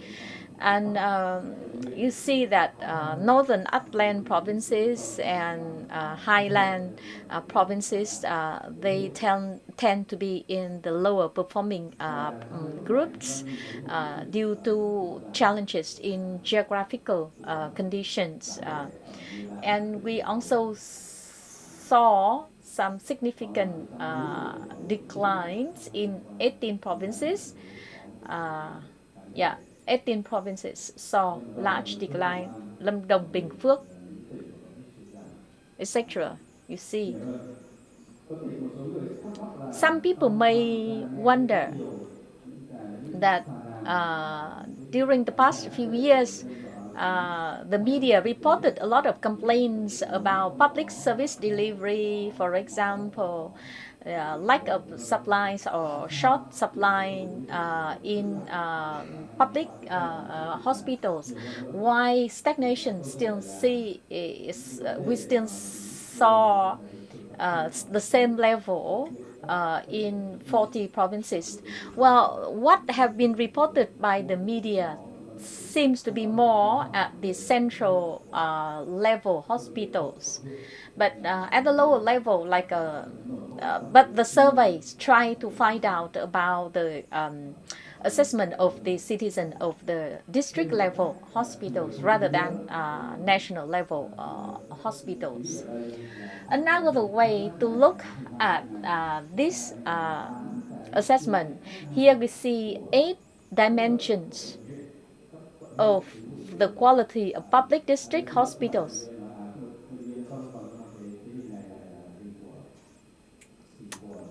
Oh, sorry, this is a school.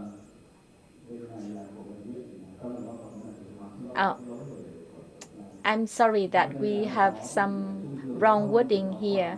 We try to figure out the quality of public district hospitals, and 8 aspects of the quality, and the bigger the star, you see the better quality because it's closer to perfection or perfectness. Đắk Nông, Bắc Cạn, Vĩnh Phúc they are lower income provinces, right? But they receive very good assessment of citizens about the quality of public district hospitals. But Hà Nội, Khánh Hòa, Gia Lai, you see that the star here is very small. yeah, as assessed by these 8 aspects, quality aspects. E-governance. Professor Malesky has briefly mentioned this. In general,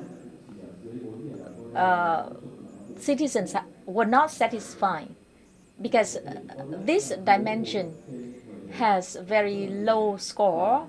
Even the best performers have a score below 4. And best performers are more better economic have better economic conditions like Hanoi, Ho Chi Minh City, or Da Nang, but still the score was very low. And you look at this line on the above, the darker one, you see that that's internet access. Hanoi, Ho Chi Minh City, or Da Nang, you have a higher access to the internet. That's understandable. But if you look at the lower line, that's the percentage of respondents who use the e-service, e-government portals. So it's really low, 0.5%, while access to internet was much more significant. This is a food for thought. In a number of cases, we don't see information and e-services on the e-portal. And that's why citizens did not were not able to use it. And in some cases, we see that the information and the e-services were there in the e-portal, but not friendly to the user. And in some other case, we see that the information and e-services are more user-friendly, but still there was no marketing. There has been no marketing efforts. Recently, my friends have used the e-service portal for their new passport, and it has been very fast, very convenient, but that's a surprise. But actually, people were not aware of such services.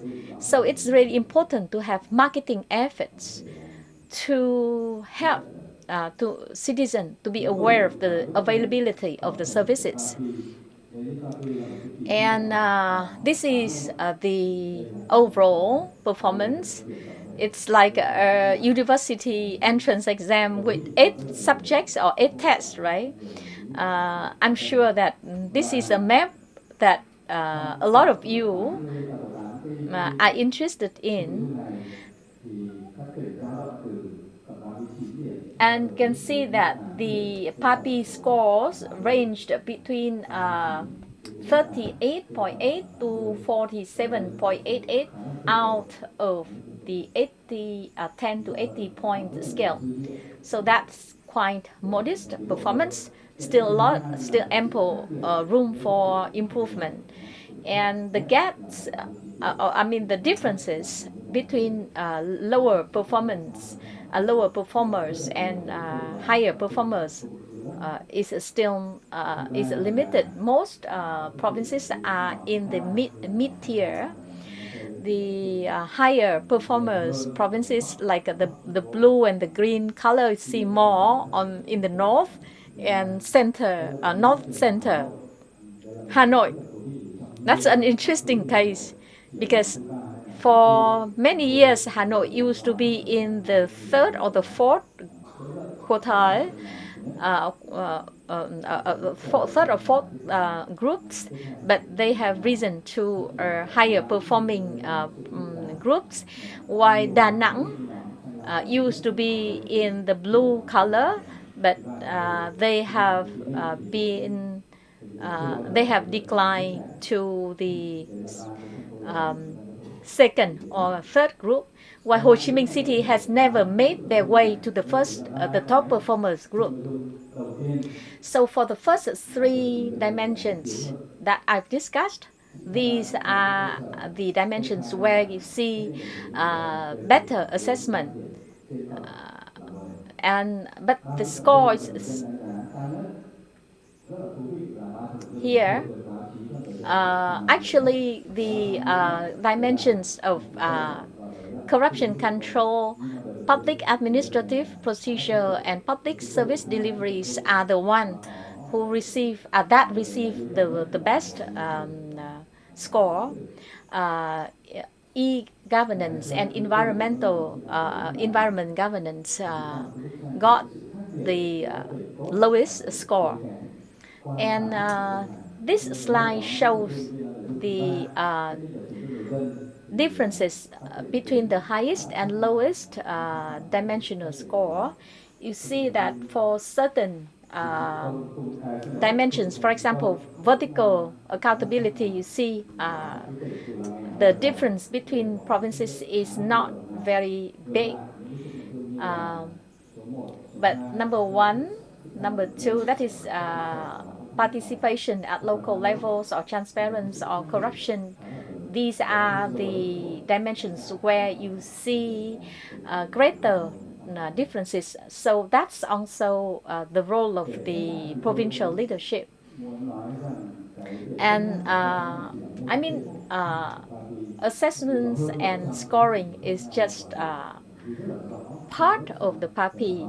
We see more than 100 indicators and data. When you back home, please examine these data and assessment in a closer manner to find out the room, the areas for improvement. We've been experiencing a lot of challenges and also changes. See members cases of senior or top leadership that have been prosecuted. So how all these things affecting the landscape of governance and public administration at the local level, and Vâng, tiến sĩ Đặng Hoàng Giang. To be answered next year. Thank you very much, Dr. Đặng Hoàng Giang.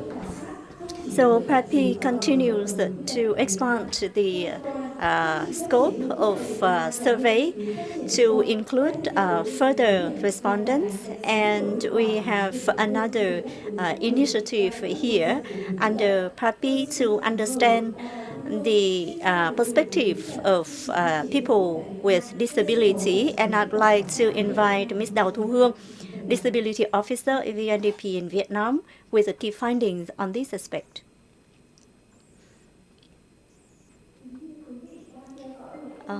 Good morning, ladies and gentlemen. Please allow me to share with you the key findings from our pilot research on the assessment of the inclusion of persons with disability in local governance and public administration. And this is the first time ever we include the voice of people with disability into the PAPI research. In 2022, we conducted this research with more than 1,600 persons with disability at the nationwide level. My presentations includes four main parts.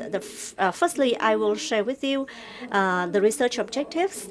Second, methodology and the sampling. The third part of the presentation is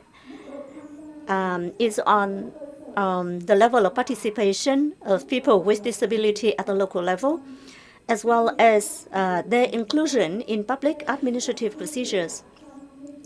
These are two important dimensions in PAPI research that we selected to have insights about people with disability. And finally, our conclusions and recommendations.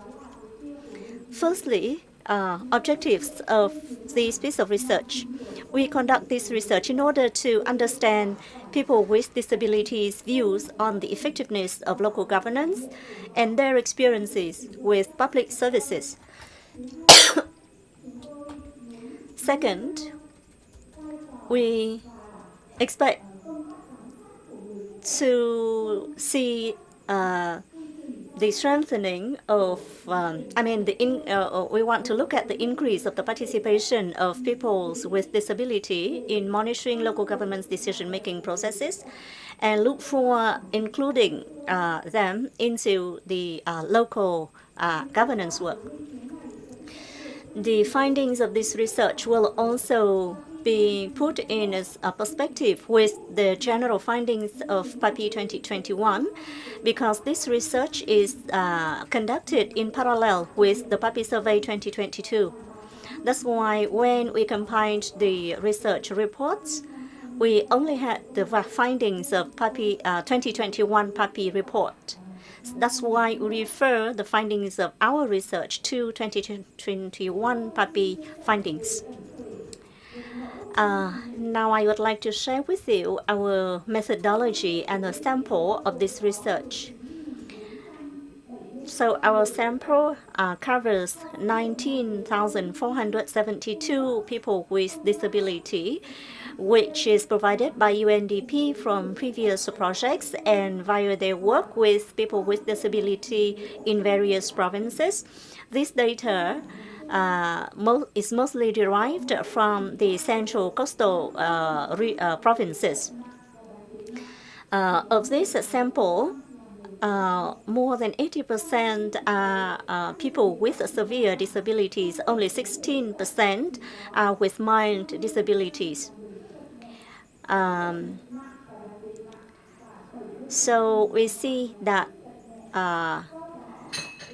the representation, the representativeness of the sample in this pilot is a bit limited, as it does not really reflect the share or the composition of disabilities of the main sample. In 2023 and 2024, when we continue into this effort, we expect that the survey will be more representative.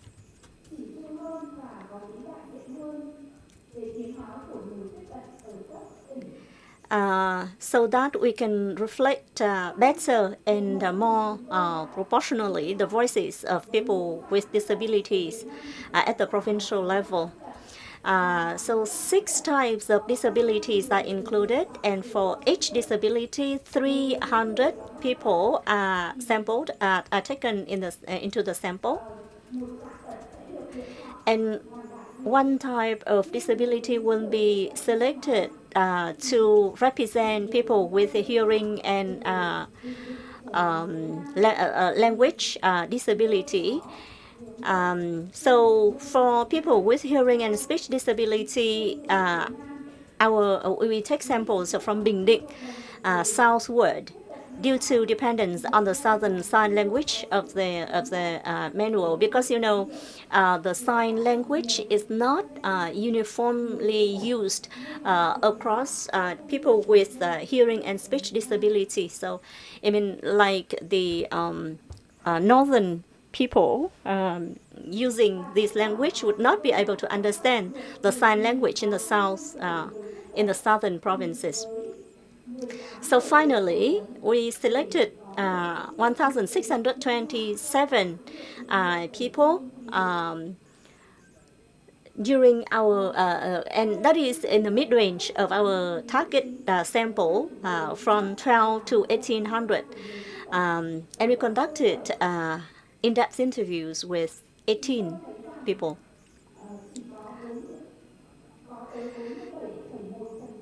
So with regard to the people with disabilities, participation in practicing voting rights, this is one of the areas that we looked into, and we realized that 47.1% of people with disability did not participate in voting in the May elections in 2021. While the general rates of participation in voting of PAPI 2021 was 34.7%, and the male non-participation rates was 40.5%, which is higher than female, which is 55.8%. And there are various reasons why people with disability did not participate in voting. They were either busy and had family members to vote on their behalf. But the main reason here is that they could not travel to the election station by themselves. Also, we heard from the key findings of PAPI to know that the rates of respondents that would be willing to vote for people with disability into elected bodies was very low. So it may be seen as a normal observation because given the level of education attainments and capabilities of people with disability, they are much less likely to be trusted and voted for to represent other people in elected bodies. But it is also a concern. So in 2022, with the support from Irish Embassy and DFAT Australia, we also provided training, skill training for people with disability so that they can be nominated or elected in the next elections. So that is a way where we can equip people with disability to enhance their status or position in the society. We would like to discuss the barriers to access to information of people with disabilities. So we have various types of disabilities: hearing and speech, intellectual and mental and psychiatric. These are the groups with many difficulties in accessing information. And sign language and braille language are the two forms reported by people with disability to be most inadequate. And hearing and speech, intellectual and mental and psychiatric are groups of people with disabilities facing most difficulties in access to information. Also, we compare with the PAPI results on the access to land use rights. So we see that only 46% of people with disability are inscribed or have the names in land use rights certificates, while this rate, the average, score from PAPI 2021 for an average population was 72.5%. And the rate of male people with disability having names in land use rights certificates was 58.5%, which is higher than that of female people with disabilities. And there are various reasons why women do not have the names on the land use rights certificates. And some are concerning ones. So, for example, the stigmatization against these people with disability, concerning that they may not have the adequate capabilities to own or to represent this right.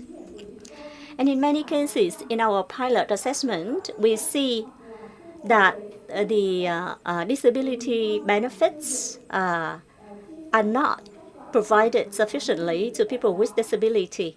So when we look at disability certificate and support pension, 39% of people with disability with severe or extremely severe disability certificate do not have disability support pension. And 7 people with disability having certificate do not receive any other kind of support. 86% of people with disability interviewed stated that the current disability support benefit is not enough for the minimum subsistence. And what they suggested is that at least 1.5 million is required for them to maintain their minimum livings. subsistence. From these observations, we have come up with the following recommendations. First, we need to continue to carry out this study as an annual effort with a more complete set of samples in order to measure and reflect on a periodical basis or regular basis the issues of people with disability inclusion in local governance. And we need to conduct further research on gender aspects and barriers that prevent people with disabilities from participating in economic, political, and social activities, especially in practicing their voting rights and property ownership. And finally, we recommend that we need to pay more attention to the rights of the most likely marginalized groups, such as people with hearing and speech disabilities, or people with intellectual and mental as well as psychiatric disabilities in public administrative procedures, public services, and e-government. And finally, we would like to thank the Mekong Development Research Institute and all individuals, especially people with disabilities who have been involved in this research, who have supported us in completing this research this year. Thank you very much. Thank you, Ms. Đào Thu Hương. So, as Vietnam has reopened the economy after the pandemic, we have had 2022 PAPI report, PAPI survey conducted, and as you can see that the symbol on the cover page of the report that symbolizes a community house where people meet together, share their perceptions and opinions, which will be very useful for policymakers to find out areas for improvement. A short video about a PAPI 2022 journey.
And next will be the Q&A session, and Dr. Đặng Hoàng Giang, Ms.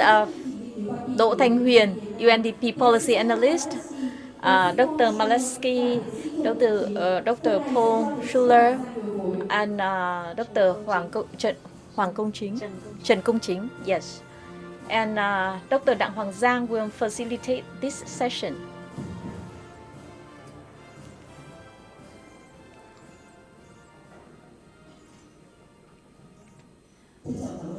Thank you very much for staying with us until this moment of time.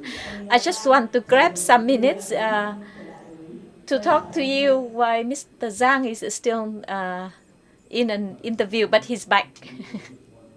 Sorry that I've been late for this Q&A session. I'm so happy that the room is still full, though we don't have a break. And now the panel will more than happy to answer any question from the audience. Any question that may help you to understand better about PAPI. Yes? Question, please.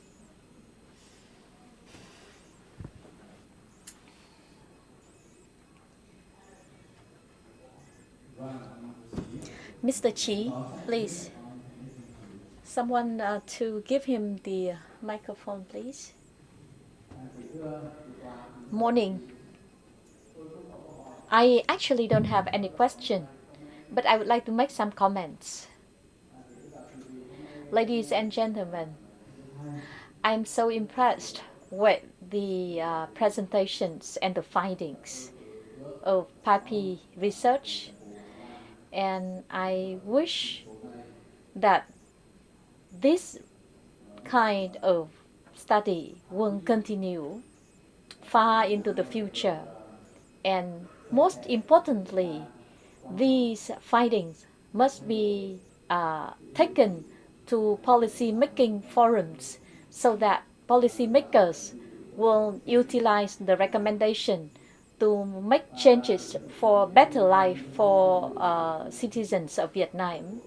And I am committed to this endeavor. This is the second time I've attended the official launch. And this year, I have mixed feelings. Hương has shared perspectives from the perspective of persons with disabilities. And the recommendations are really helpful to us. I know most of your recommendations have to do with future studies or research, but I myself believe that it's really important to take these recommendations to policy actions in order to generate changes or improvements in the life of persons with disabilities. And I'm also happy to see a portion about the LGBTQI community recommendations and findings in the 2022 PAPI report. This has demonstrated changes in the mindset, and I'm very happy that the research team, they are so responsive to the practical requirements of our life, and this is also in line with the trends globally.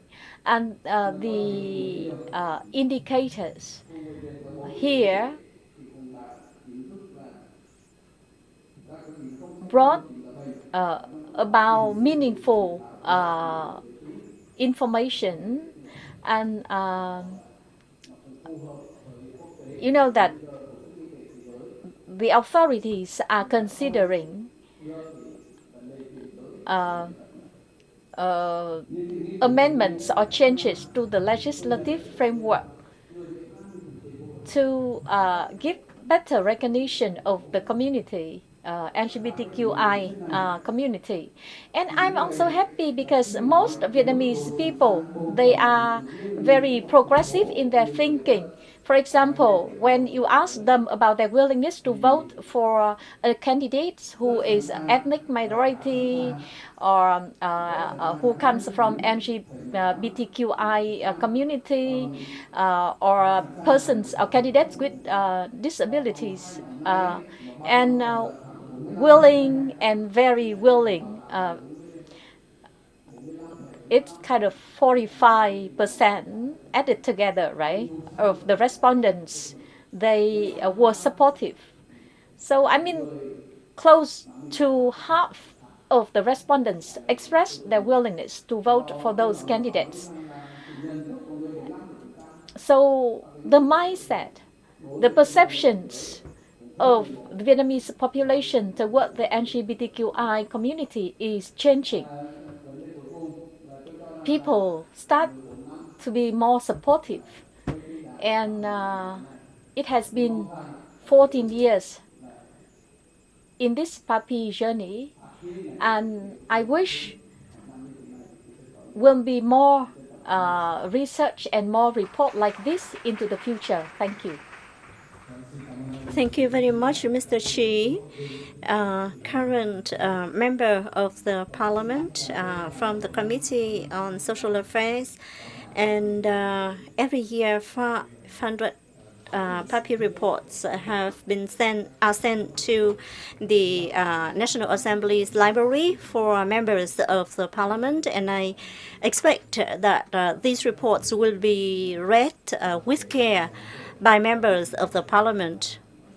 And that will be a value that we can bring about to our National Assembly. Thank you very much. Questions or comments, please.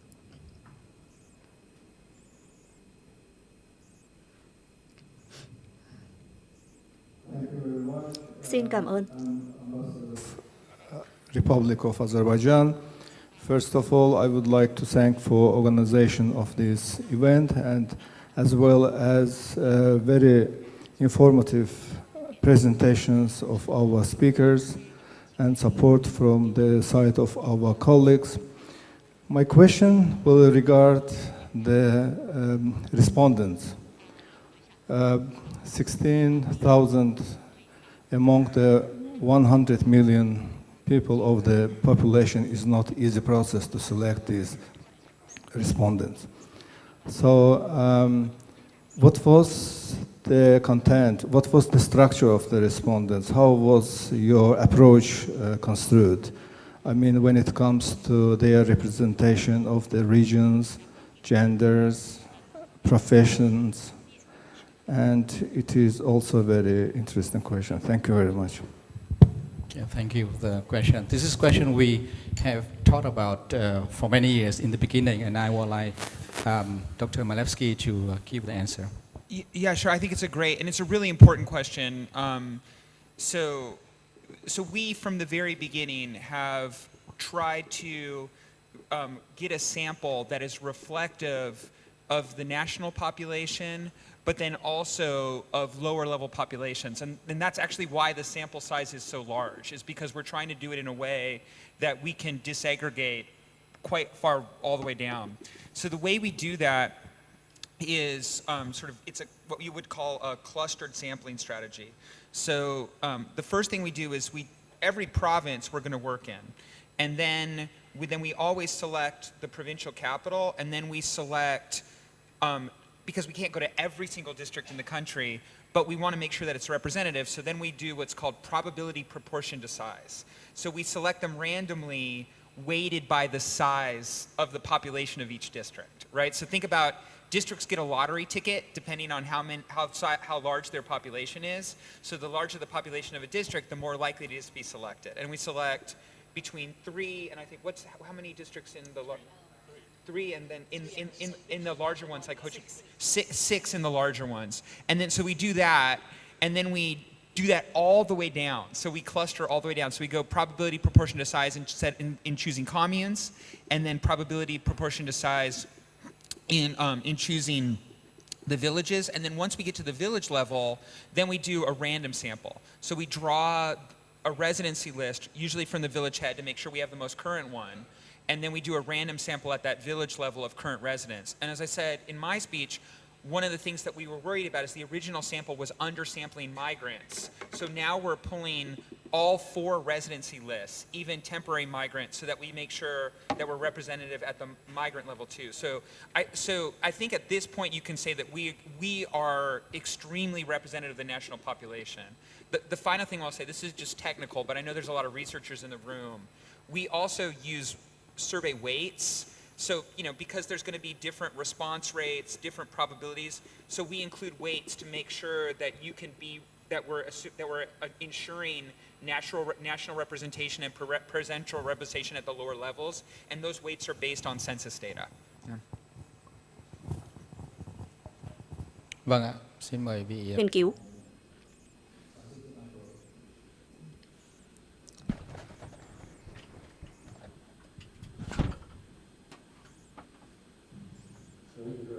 Vâng, xin cảm ơn. Tôi là đại sứ của Thụy Sĩ. Congratulations to the PAPI research team and to UNDP and all the partners for this really impressive and inspiring work. I'm particularly interested in the three dimensions that you've given particular attention to, this relationship between e-governance and corruption, because we know that those are related. The data regarding migrants and how they experience life differently from the general population. And this third aspect of access of people with disabilities. And would like to hear you regarding the commitment to pursue these as important focus also in the future, because obviously what is important is to see how much is to see this data over time. Thank you. I guess it's me. Yeah. So okay. So I am committed to these. I think because I'm interested in them intellectually. I think there's big questions here. I'm interested in them for Vietnam, so I am personally committed to them. So I'm going nowhere on these issues. I think so, and I hope the rest of my team is too. Yeah. So I think on the e-governance one, I think yes, I think that the Vietnamese government has decided for a large number of reasons that it is committed to e-governance and is putting a lot of resources in the e-governance portal, in putting documents online. And I think, and I have made the point that it's not a coincidence that the large drive for e-governance is associated in time with the anti-corruption campaign.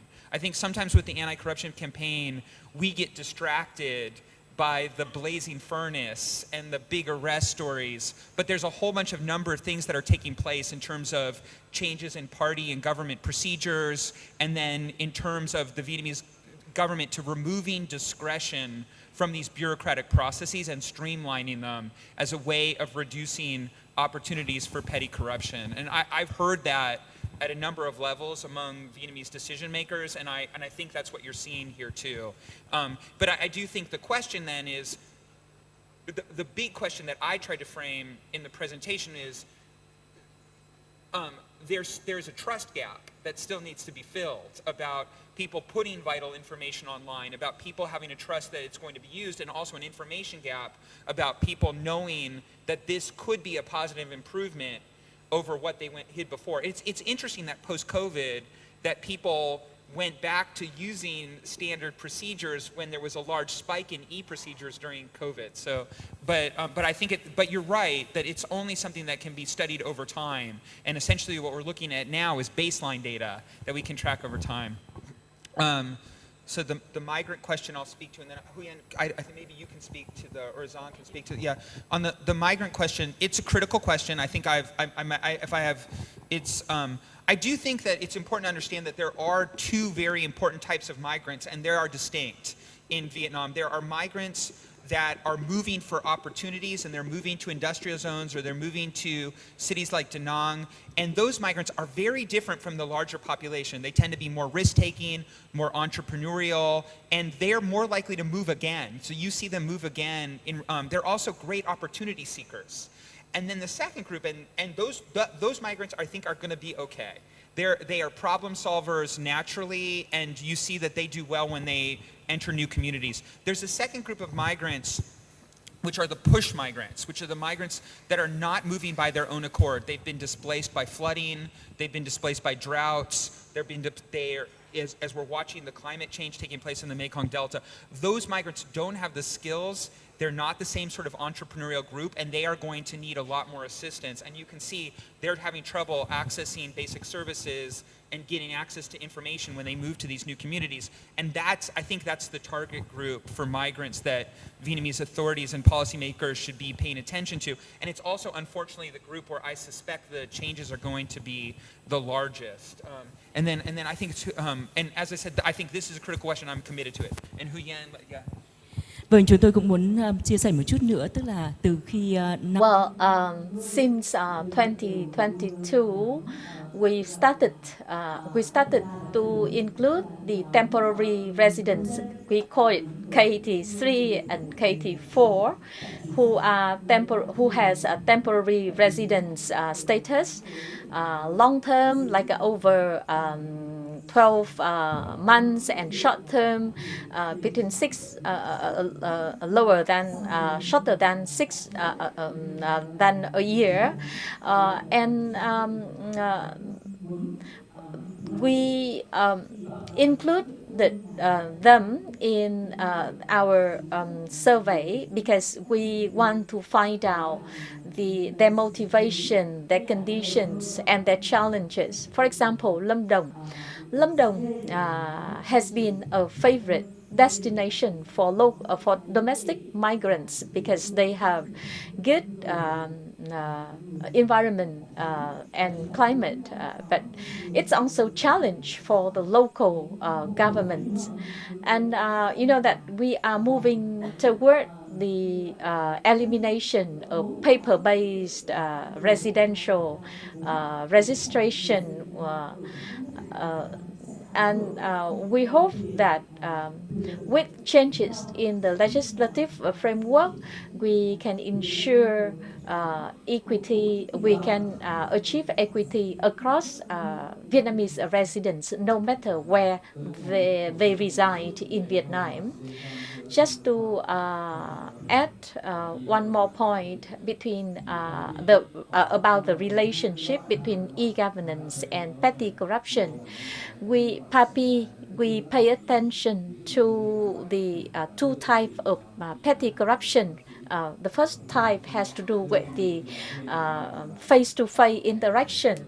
For example, patients give bribe to nurses or doctors to get better treatment, or parents give bribes to to teachers. It's difficult for the government to take a big step forward in this, but the certain type of petty corruption, which can have to do with certification or paperwork, this we can use e-governance to tackle. And probably in some at the subnational level, marketing hasn't been very good. Actually, there are more services on the e-portal than what the citizens are aware of. And as I mentioned, passport, for example, they can do it electronically.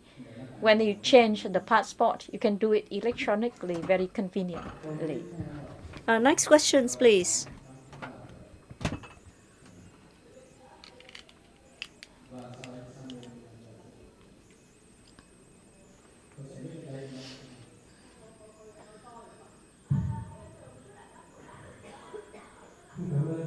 Thank you very much.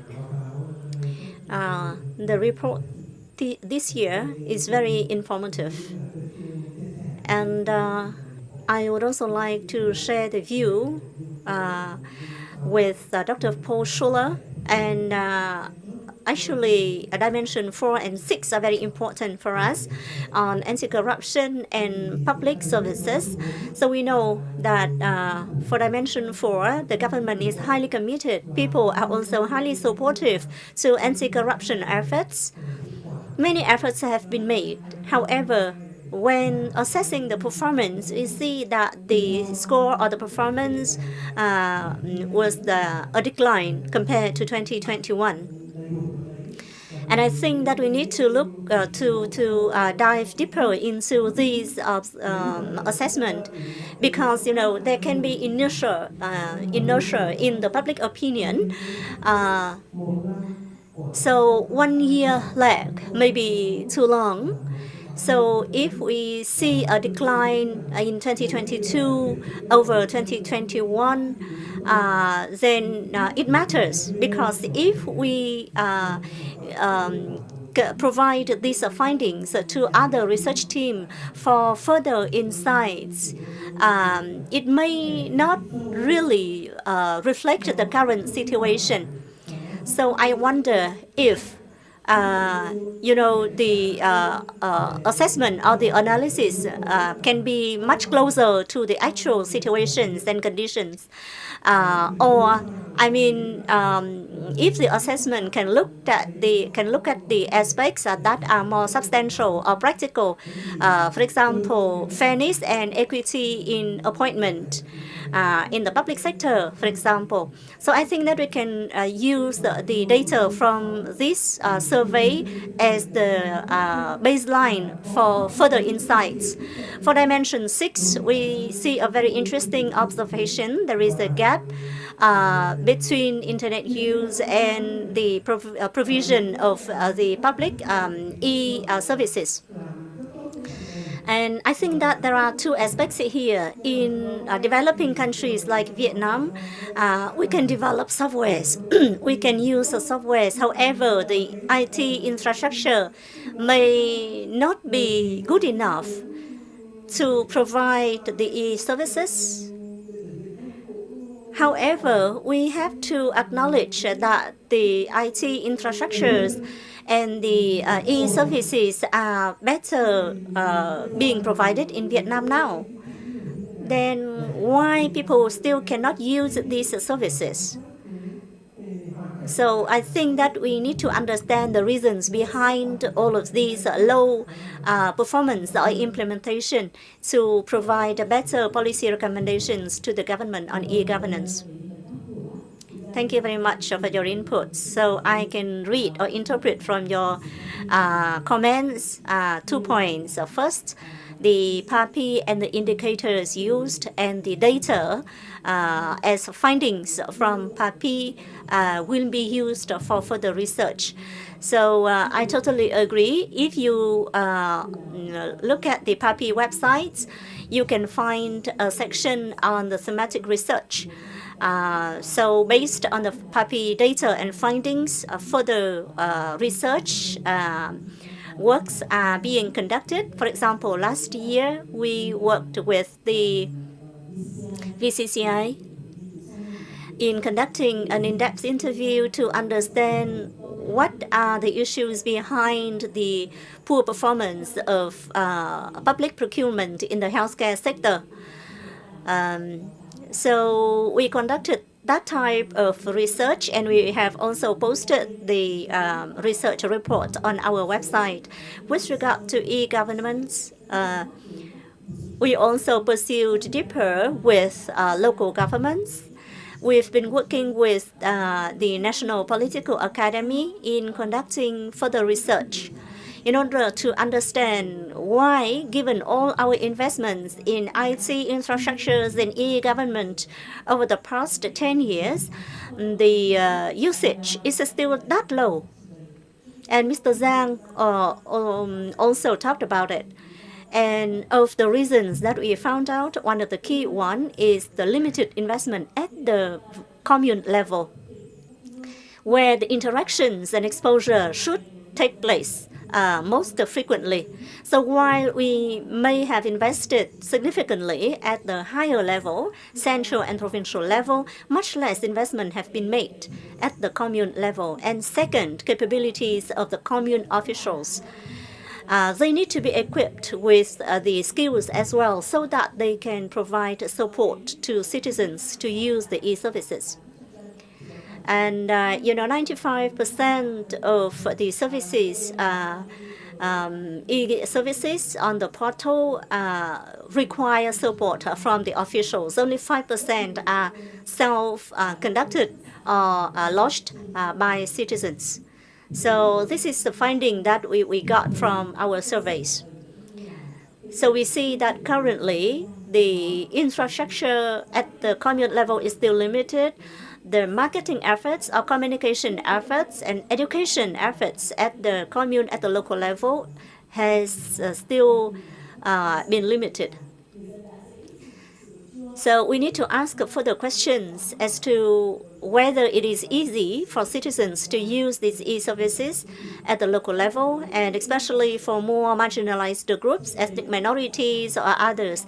Even for the people with higher level of education and skills and more tech savvy, it is limited, let alone the more disadvantaged groups. There was a question in this part of the room. Can I have a question? My name is Suk Hải Vân. I'm from the Association of the Blind of Dong Da District. I have sight impairment.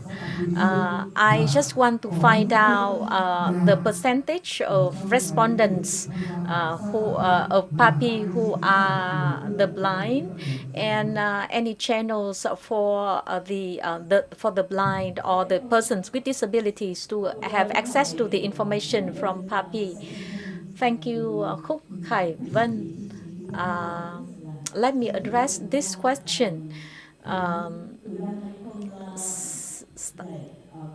Well, starting from 2020, we are making enormous efforts to be inclusive in our sample. And in our questionnaire, there's always a question to identify the type of disabilities that the respondent may have. But the data was not comprehensive enough, and that's why in 2022 we expanded the inclusion of persons with disabilities, and that would be the way forward for 2024 and beyond. And in a study that we use with Mekong Institute, a study institute, we use different forms of interview for the respondents who are persons with disabilities, because we want to reach out to persons with different types of disabilities. For example, we have used the assistance of family members for certain persons with disability, or for the blind, we use the audio interview rather than the paper-based questionnaire, or we also use a sign language interpreter. So we use different means for reaching out to the respondents who are persons with disabilities.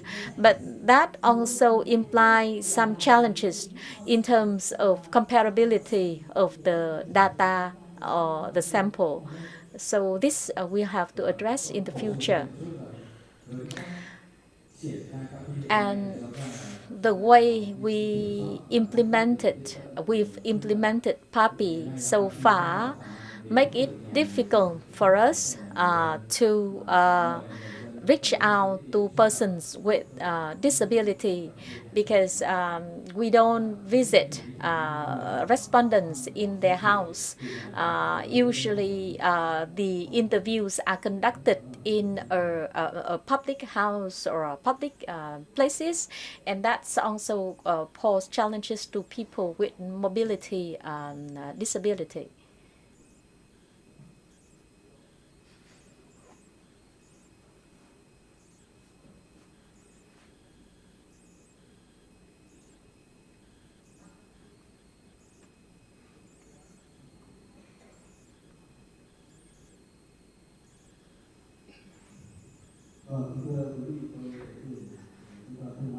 I'm from VCCI. And first of all, congratulations to the UNDP and the partners and the research team for this very thorough report with a lot of meaningful recommendations. And as a representative of the business community, we are also interested in the recommendations here, though I know that your target respondents are citizens of various backgrounds. But that also includes employees. And that's why we are interested in analysis and recommendations which have to do with domestic migrants. We work with Professor Malesky in PCI research as well, and we found out that firms are faced with growing difficulties in recruiting and retaining employees. And when I look at PAPI 2022, I had two questions. First, for Paul, because you are the architect of the sample design. So looking at the number of the respondents, do you have employees who are workers, who are migrant workers who come back to their hometown from the pandemic affected area? And I also raise a question to Professor Malesky. Probably it's not in the PAPI report, but for those returning migrant workers, how have they been doing in reintegrating into their home country, home province community? And are they planning to come back to the industrial hubs like Bình Dương or Đồng Nai for future job? Because from PCI survey, though we've seen some we saw some challenges in 2020 since 2021, and firms have adapted by adjusting the size of their employment. But there are still firms who want to expand their the employment size because they have business expansion. Vâng, xin cảm ơn câu hỏi của anh. That is a little bit tricky to answer. The short answer is we don't have information on whether or not our sample respondents are returning from being migrants previously, although I think that would be a fascinating question. We can only distinguish between whether or not you are registered or not in your current commune. So I think it would be useful in the next wave of the survey to ask, particularly, were you previously a migrant, or are you migrating back from an industrial zone or somewhere else? So, yeah, great question, and one that we'll look at in the next wave of the survey. Yeah. Yeah, I mean, just to add to that a little bit, Tyke, I knew as soon as you stood up, I was going to get a difficult question. I just could see it. So, yeah, I mean, let me just say a little bit more on what Paul said and why. So the way we sample the migrants is, as I was explaining, we sample down to the village, and then we look for the residents who live in that village. So we're catching migrants where they are, and not where they've been. So the way a migrant would appear in our current survey, they would appear as a resident in their home area. That's how we would capture them. And I think we ask questions. I think we could I think if we wanted to dig deeper into the data, we could do this, because we know we have some questions about when they moved back that we could use to identify it. But I actually think it's a really important question that you're asking. And I think maybe it's worth putting a few questions in the PAPI survey to get at, which is to make sure they're migrants, figure out where they move from, and then ask them prospective questions about whether they want to move back. I also think, just to add to your very difficult question and throw another interesting research question on it, it would be interesting to know whether they bring unique skills back from their migrant experience to the place that they're living that allows them, for example, if you worked in construction in Ho Chi Minh City and then you come back, are you now capable of setting up a small construction business in the place that you moved back to? Is a question that we're not asking but would be super interesting to think about. Yeah. Vâng, tôi có muốn bổ sung. Từ cái giai đoạn trước đó hay không thì cũng là một cái câu hỏi, một cái định hướng nghiên cứu rất là thú vị. Well, out of the over 16,000 respondents, this is an opportunity for us to dig down further. For example, dig down into some topics. For example, migration. But this is a very big, a very large survey with a lot of questions because it takes about 40 to an hour for the respondents to respond to the question. For some groups, for example, ethnic minority or those who need interpretation or language assistance, it may take a longer time. Though from policy perspective, we want to add further questions. On an annual basis, we discuss a lot about the kind of question to be included or to be removed, and that's a hard struggle. And we are happy that we still remain on good terms with each other in the whole team. Thank you very much, the team, for a very interesting report as well as the thematic research. My question, actually today I have not heard from users of PAPI data, for example, local governments or Ministry of Labor, Employment and Social Affairs, who are the regulators of issues related to persons with disability. So there seems to be a disconnect between the information provider and users. Here, very quick response. All provinces have invited the research team to the provinces to talk about PAPI and to discuss PAPI. For today's events, perhaps we don't have enough time for everyone to raise their voice, but I can assure you that we've been to various provinces and reviewing each and every indicator from more than 100 indicators, and we discussed thoroughly with the leaders and managers of the local government, so you can rest assured with their level of commitment and interest. Yes, Ms. Nhung, please.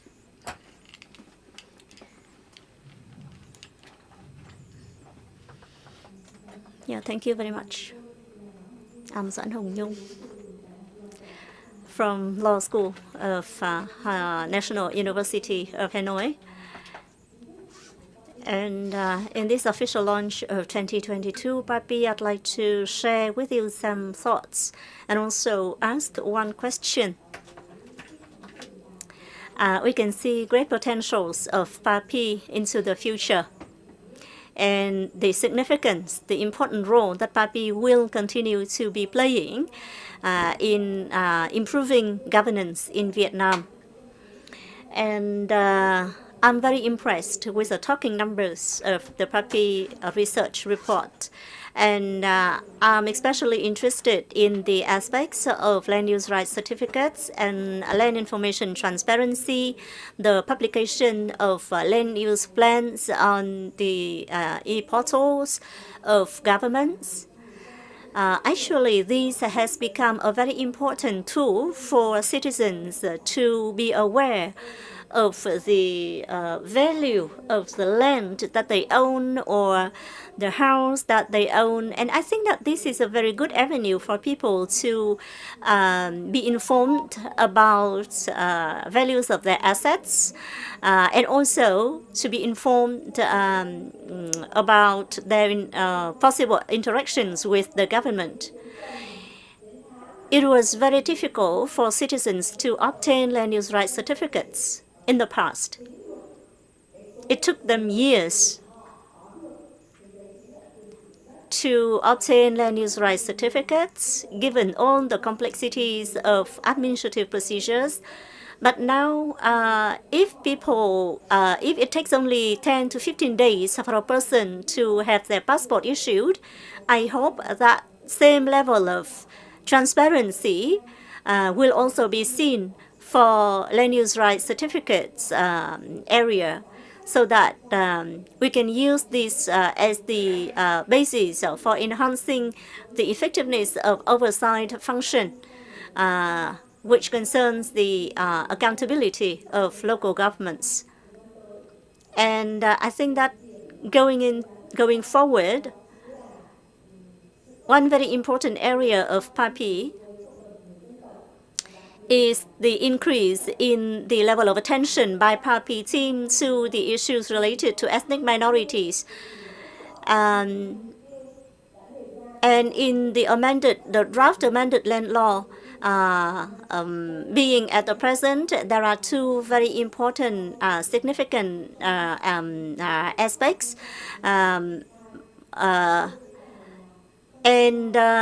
We think that in the future, for the governance in Vietnam to be approved, we also need to pay more attention to public administrative reform, from issuing of related documents to the people. Yeah, the civil status records or certificates by the authority to the citizens. Currently, it still takes a long time for people to wait for this procedure to be processed. Even though people can lodge application electronically, but it is not easy for them to use a computer or an electronic device to lodge their application. And then they would have to redo the procedure again and again. So the procedure itself is still complicated.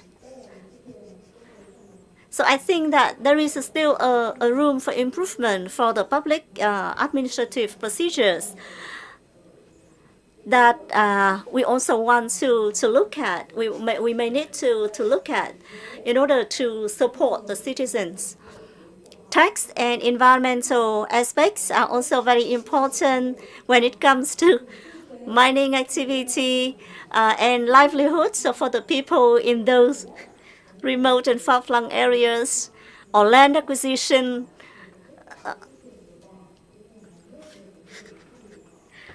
And I think that it is also very aligned with the policy of the government on leaving no one behind. I think that we run out of time. The ambassador of Azerbaijan also is highly interested in the technical aspects of this project. The 16,000 respondents, how were the interviews implemented? And Mr. Ching can give us some information on the process, how we conducted these 16,000 interviews. Thank you, Giang. Allow me to describe briefly the process for conducting the interviews, because I'm the coordinator for this process, and we cooperate with our partners at all levels, from central to provincial, to district, to commune and village level. And we have the list of citizens in the area where the interviews will be conducted. And we work very closely with the head of the village. And once the list of interviewees is identified, the interviewees will come to a common area where the interviews are being conducted. Dr. Malesky has mentioned the principles and the process for sampling, and we strictly adhere to that. And the interviews are conducted under supervision. And we also have software, the app, like real-time analytics that can help us to ensure real-time supervision to make sure that the data to protect the integrity of data. So once the data is collected, it will be transmitted directly to the server for the analysis purpose. And just to add some more points regarding the methodology, for UNDP, we supervise by using a survey tools provided by real-time analytics. So though I am in Hanoi office, I will be able to hear the interviews that have been conducted, and I can and we may raise the question if an interview, if we have like interviews that may have some noises, then the data may be excluded if we found out the noises. In some cases, we see that someone show up, not the person chosen randomly by the computer, and will refuse to conduct the interviews with that substitute person. And the interviewers, they are trained and retrained to make sure that the pace, the quality, and every aspect of the interview is ensured. We've run out of time, so we'll conclude the panel discussion here. And thank you very much for staying with us till the end of this event. Thank you for your input and contribution to PAPI, and we hope that we'll be able to see you again in the upcoming events of PAPI to see what improvements have been made. Thank you.